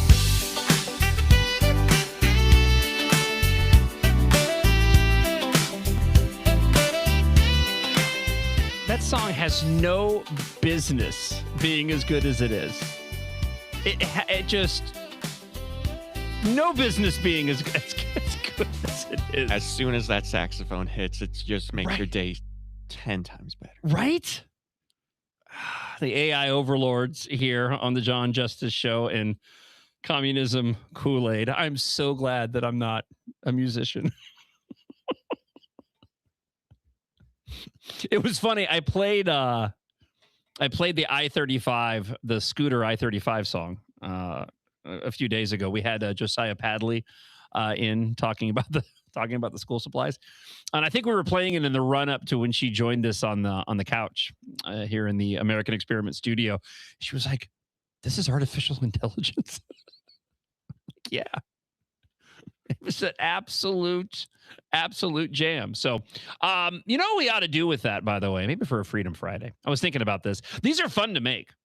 It's tough to get the description right. I keep forgetting the wording you have to use, but it's the description you have to put in the prompt. Thank you very much, Devin. Devin comes in with the prompt. You're right. It's hard to get the prompt right, and the artificial intelligence learns quickly. Like when I was making a couple of the songs earlier in the week, it would not use the word socialist at all. I got a couple of versions of Communism Kool-Aid. That was the best one. And then when I tried again, it stopped using it. Like it learned. It's like, oh, this guy, he's trying to use communism, and it stopped using communism as well. But maybe what I need are like prompt requests of what to put in to create some. Because I thought it would be fun on a Freedom Friday to try to tailor some music on a Freedom Friday as the guests roll in. So anyway, we play those, by the way, in the run up to the show every single morning. So usually we start about 15 minutes early and run some of the parody songs before the show goes live at 6 a.m. So for you early risers out there that want to hear some more of the AI overlords, the house band here on the John Justice Show presented by American Experiment, just hop on any of the platforms early.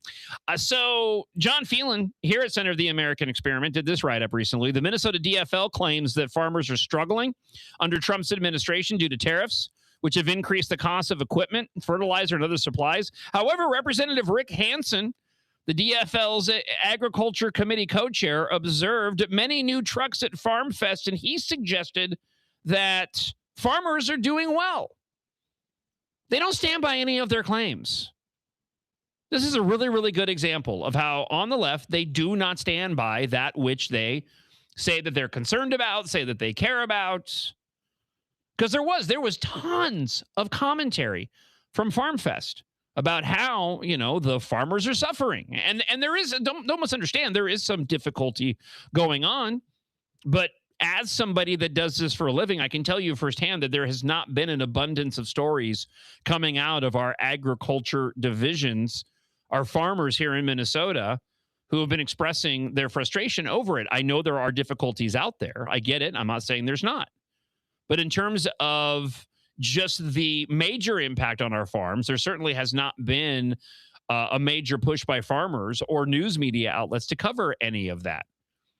And I just want to stress, while there's some truth behind it, but you had Democrats during FarmFest that just kept saying Trump's tariffs, Trump's tariffs, Trump's tariffs, hurting farmers, hurting farmers, hurting farmers. And then you get this idiot who actually is in the co-chair of the DFL's Agriculture Committee. And he basically talks about, I don't know, I saw a lot of trucks in the parking lot, so I guess the farmers are doing just fine. Reminds me a bit of Representative Emma Greenman yesterday, worried about the money versus the many and the dark money, not of Republicans, but dark money going to Angie Craig's campaign in her support of the radical activist Lieutenant Governor Peggy Flanagan. So, as John Phelan writes, one of the DFL's consistent themes this election cycle has been how badly Minnesota's farmers are apparently doing under President Donald Trump's administration. He pulled a bunch of different clips here, comments from the Minnesota DFL. I mean, it's like 2 pages worth of comments from the DFL. Brad Finstead had a choice: stand with Minnesota farmers or stand with Trump's taxes on them. Guess which one he chose? Another one, Brad Finstead's answer to farmers struggling under Trump's tariff policy: take on more debt. And the list goes on and on and on. Trump has pushed farmers to the brink and our state to its limit. Hammering Brad Finstad again, sided with him instead of Minnesotans, blah, blah, blah. But then Phelan gets into how one DFLer disagrees, and that's Representative Rick Hansen, representing District 53B in southeastern Twin Cities metro area, which includes the cities of Newport, St. Paul, Inver Grove Heights, Cottage Grove, St. Paul Park, and parts of Dakota and Washington counties. It says much about how the DFL has abandoned its rural Minnesota and been abandoned by it, that the party has to make a representative from such a suburban area co-chair of the Agriculture and Finance Policy Committee. In this capacity, Representative Hansen traveled to FarmFest and was struck by the opulence.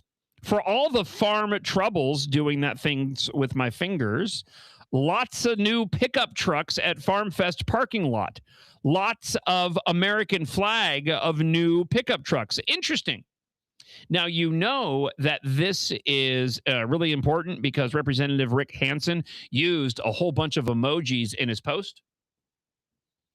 I also understand why, because Democrats often need visual aid. So in case they didn't understand what the word farm meant, he included a little tractor emoji. In case the person reading it didn't understand that the new pickups represent cash, right next to trucks, he included a little cash bag of cash emoji. And if people weren't still understanding what was going on when it comes to the new trucks, lots of new trucks, in between lots and of, he put an American flag. Because remember, if you're a Democrat, you cannot be pro-America and a patriot, and you cannot express your patriotism. If you have an American flag on your pickup truck, you are clearly a Republican, because we are a horrible, awful, systemically racist country that does not value equity whatsoever. If we want to make America great, you have to push for communism and socialism if you're on the left. They don't care. They don't care. These people are out of touch. And the larger point that John Phelan makes here is absolutely accurate. And that is, this dude is from anything but a rural area. Why is he the co-chair on the Agriculture Committee for the DFL? They don't have anybody in Rocks and Cows land, according to Dim Walls, who can go and take care of this job. All right, let's turn our attention over before we wrap things up today. As I mentioned, I have a Gone Green update. This is a good one, by the way, that I've been holding on to. First off, President Donald Trump has been totally vindicated. CNN recently, I believe this is Harry Enton, was forced to admit that Americans do not care about climate change. They don't care. They don't care. I mean, just look at these numbers. Okay, top issue, a midterm vote. You can list up the 3 issues. The economy, not surprisingly, comes in at number 1 at 54%. Immigration, 28%. Look where climate change is. It's tied for 14th.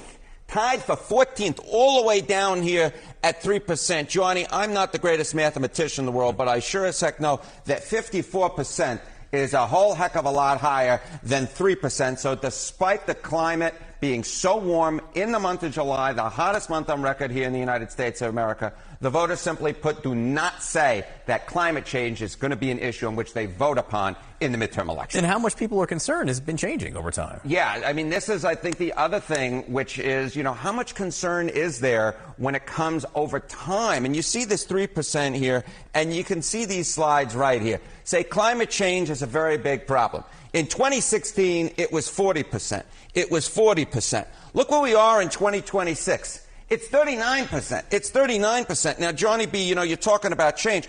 Where the change we have seen is partisanship, right? And what we can see is Republicans, more so than anybody else, have been shifting away from the idea that climate change is a top issue for them. Take a look at this. The least important issue for Republicans, it's just at 14% in terms of saying that climate change is a very big problem. So we're seeing a large partisan split, but when it comes together, Democrats are going in one direction, Republicans are going in another direction. But when you put those two together, the bottom line is we're only talking about 2 in 5 Americans, both now and 10 years ago, saying that climate change is a very big problem. This is an Yep, which is why the Democrats have moved on to bigger and better things. To this point, and this relates directly back to what I was just talking about in the John Phelan piece, and Democrats not caring about the issues that they say they care about. Bill Glahn, also a policy fellow here at Center of the American Experiment. Minnesota celebrated the opening of a new sustainable aviation fuel facility. Let me stop here really quick.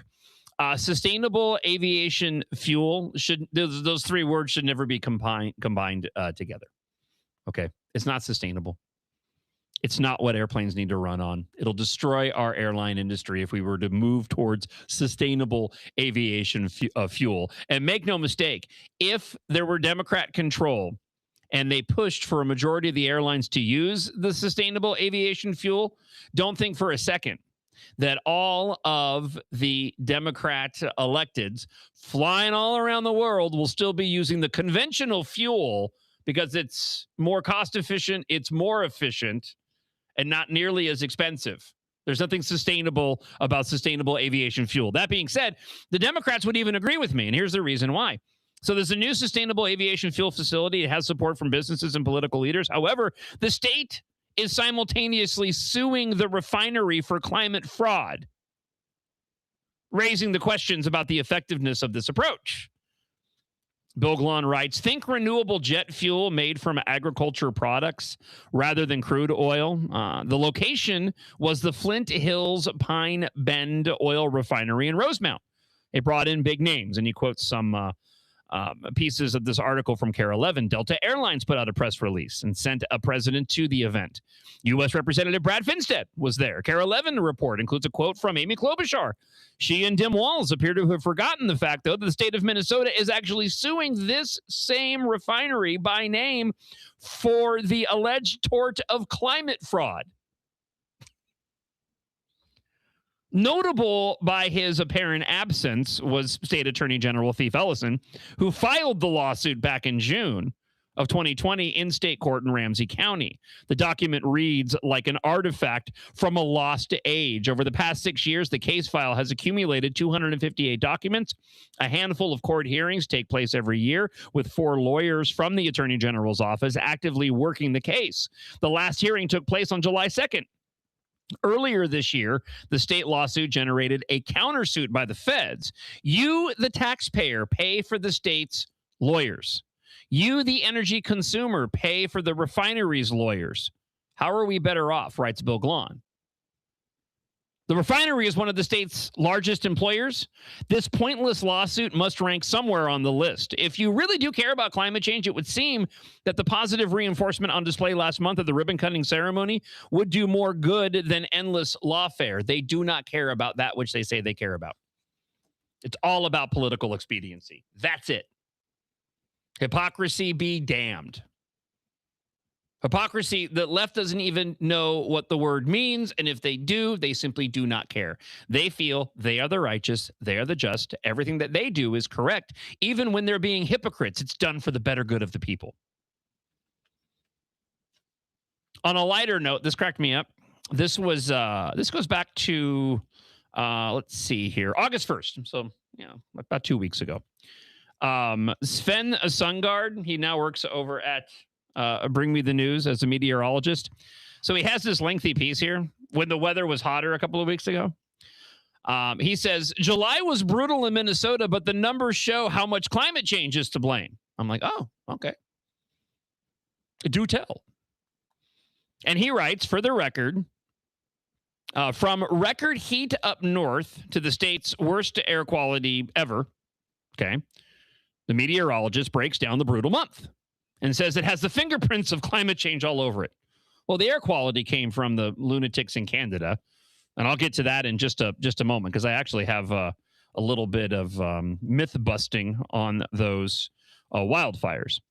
But Sven writes this: July was a hot one. Any way you slice it or dice it. In the Twin Cities, we ended up with the sixth hottest. We ended up the sixth hottest on record, which goes back to 1873. That puts us in the top 4 of our records. We landed just between July of 1916 and 2011 with the average temperature of 78.9 degrees, which was plus 4.6 degrees Fahrenheit above the 1991 to 2020 modern normal average.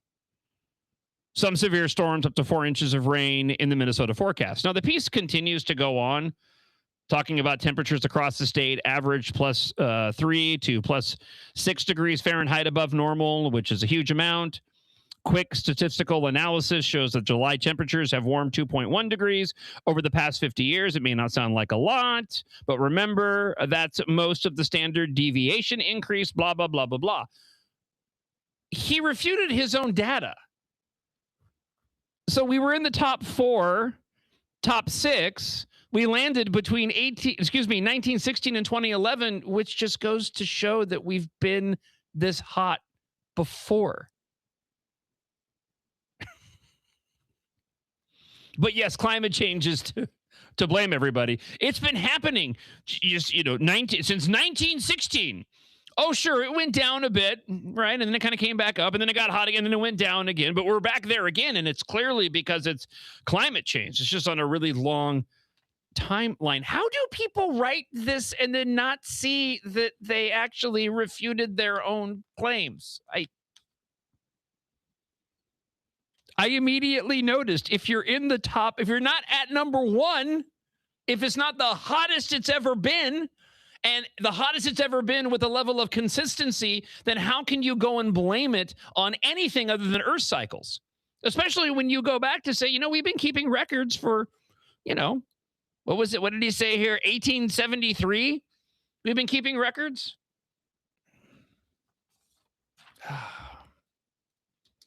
You can't make it up. You can see it for yourself over at Bring Me the News.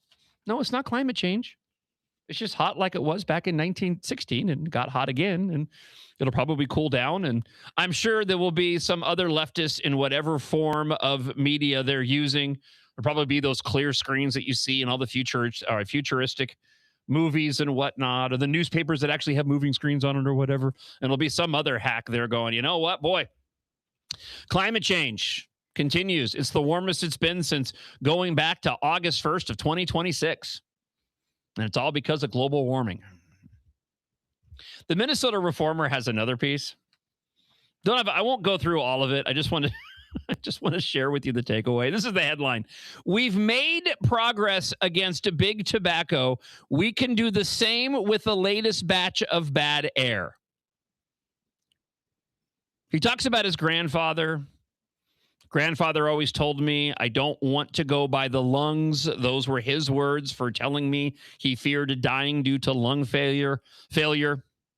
I spent so much time at the hospital during his treatment and recovery from a near fatal aortic aneurysm that my parents say I learned to walk there. His aneurysm wasn't a fluke. My grandfather, the oldest of 11 in a poor Irish family, started smoking at age 7 to take the edge off his hunger. He smoked for decades. Eventually did go by the lungs 16 years after his aneurysm.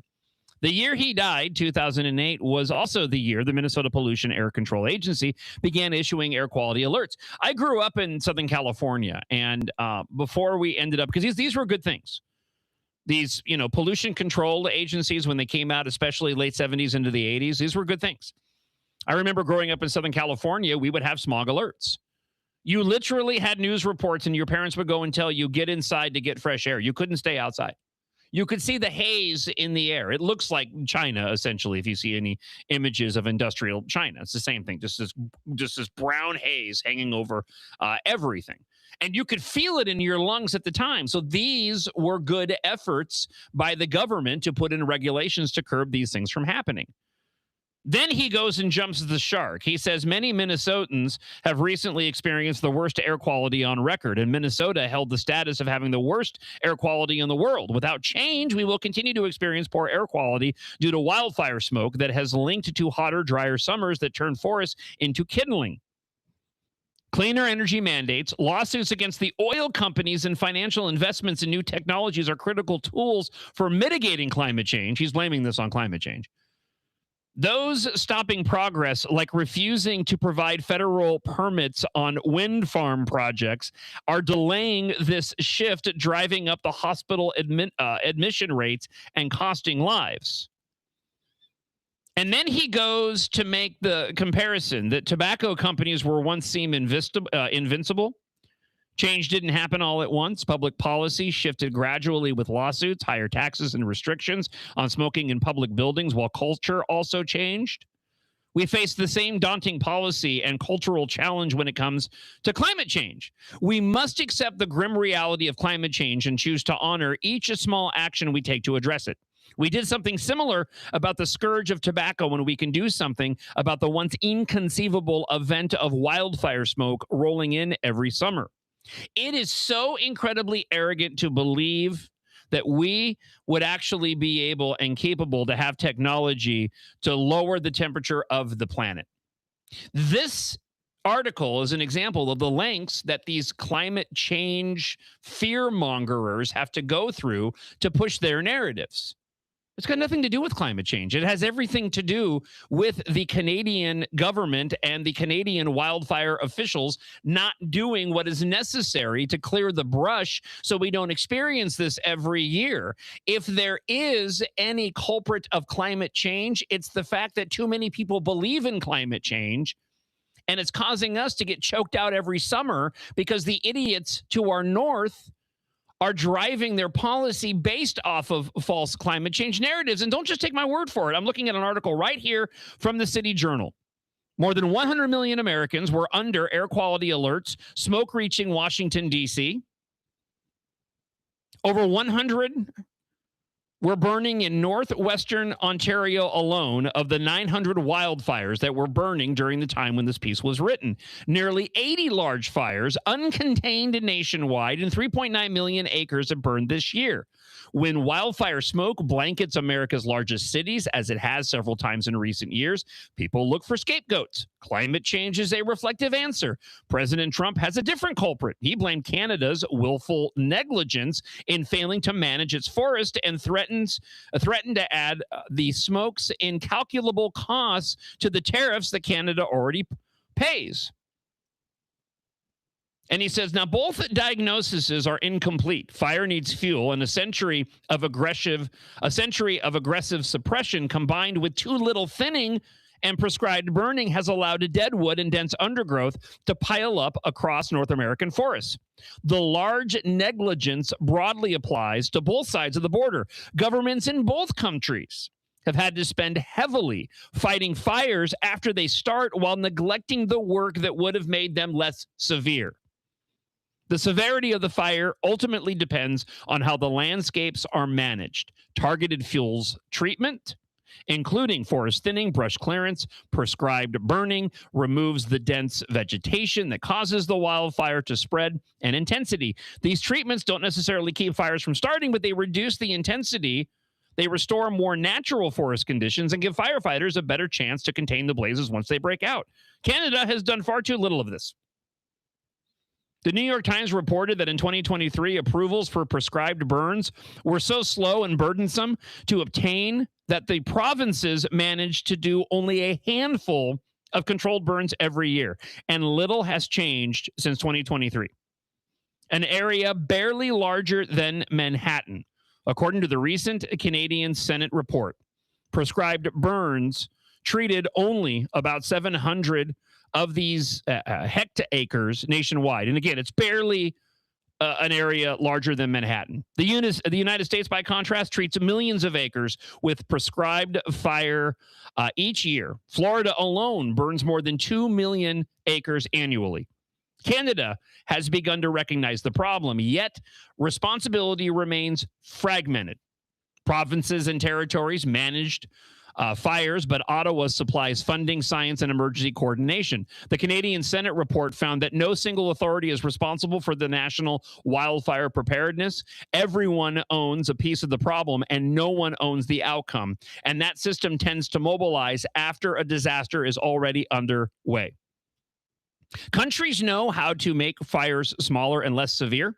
The question is, how many more suffocating summers will it take before governments figure out that managing forests is better and cheaper than watching them burn? Now, listen, I hope you stuck around for this, and we're about ready to close out the show, because it's incredibly relevant to the other piece that I just read. Because what was the solution presented in the Minnesota Reformer here locally to this? Fighting those individuals pushing back on climate change, as if climate change deniers in their eyes are the ones that are responsible for us having to get choked out every single year because of the Canadian wildfires. This article from the City Journal, and if you have a chance to go and read it for yourself, I would encourage you to do so, Why America Keeps Choking on Wildfire Smoke. It explains why it is a complicated process and a complicated issue, of which there are multiple solutions. But the one takeaway clearly is that the solution proposed in that editorial that people read and buy into because they don't bother going and searching for the truth like I did for your edification on this show, people read that and they believe it. It's like, well, you know what? We wouldn't have these wildfires. I mean, that's the takeaway for somebody on the left who is dumb enough to take that article at face value. It would be that, well, you know what? Maybe we wouldn't get choked out by these wildfires in Canada every year if the evil Republicans would just hop on board with global warming and climate change and build more windmills and solar panels. Then we wouldn't have this problem. That was the takeaway from that ridiculous piece. And I'm sure that that person who wrote it got applauded for it. Thank you so much for hanging out on the show this morning. I'll hang on to the comments that rolled into the blaster line during this final segment here on the John Justice Show. If you missed any portion of today's show, be sure to go and check out the podcast. It'll be available shortly up on the Mixlr app. So go ahead and download that if you haven't done so already. Also, wherever you go and listen to podcasts, if you want to watch a replay of the show, you can do so up on Facebook and on YouTube and Rumble, Center of the American Experiment. In studio tomorrow, we have a wild card, Katherine Johnson from Center of the American Experiment, Representative Max Reimer, and of course, A.K. Kamara, all on the comfy chairs and sofa of the American Experiment studio. And I look forward to talking to you on a Freedom Friday tomorrow morning at 6 a.m. Enjoy the remainder of your Thursday. Thanks for spending time with us today. Remember to go and support the show at americanexperiment.org. Click on my page and you'll find out how at the bottom of the page. And if you're interested in advertising here on the John Justice Show, just like MiniLeaf, MINNELEAF.com, go and grab the night gummies and get yourself a good night's sleep at minileaf.com. And also NutraWave at NutraWave.us. If you're interested in advertising on the show, drop me an email, john.justice@americanexperiment.org. God bless, and I'll talk to you guys tomorrow morning. Bye.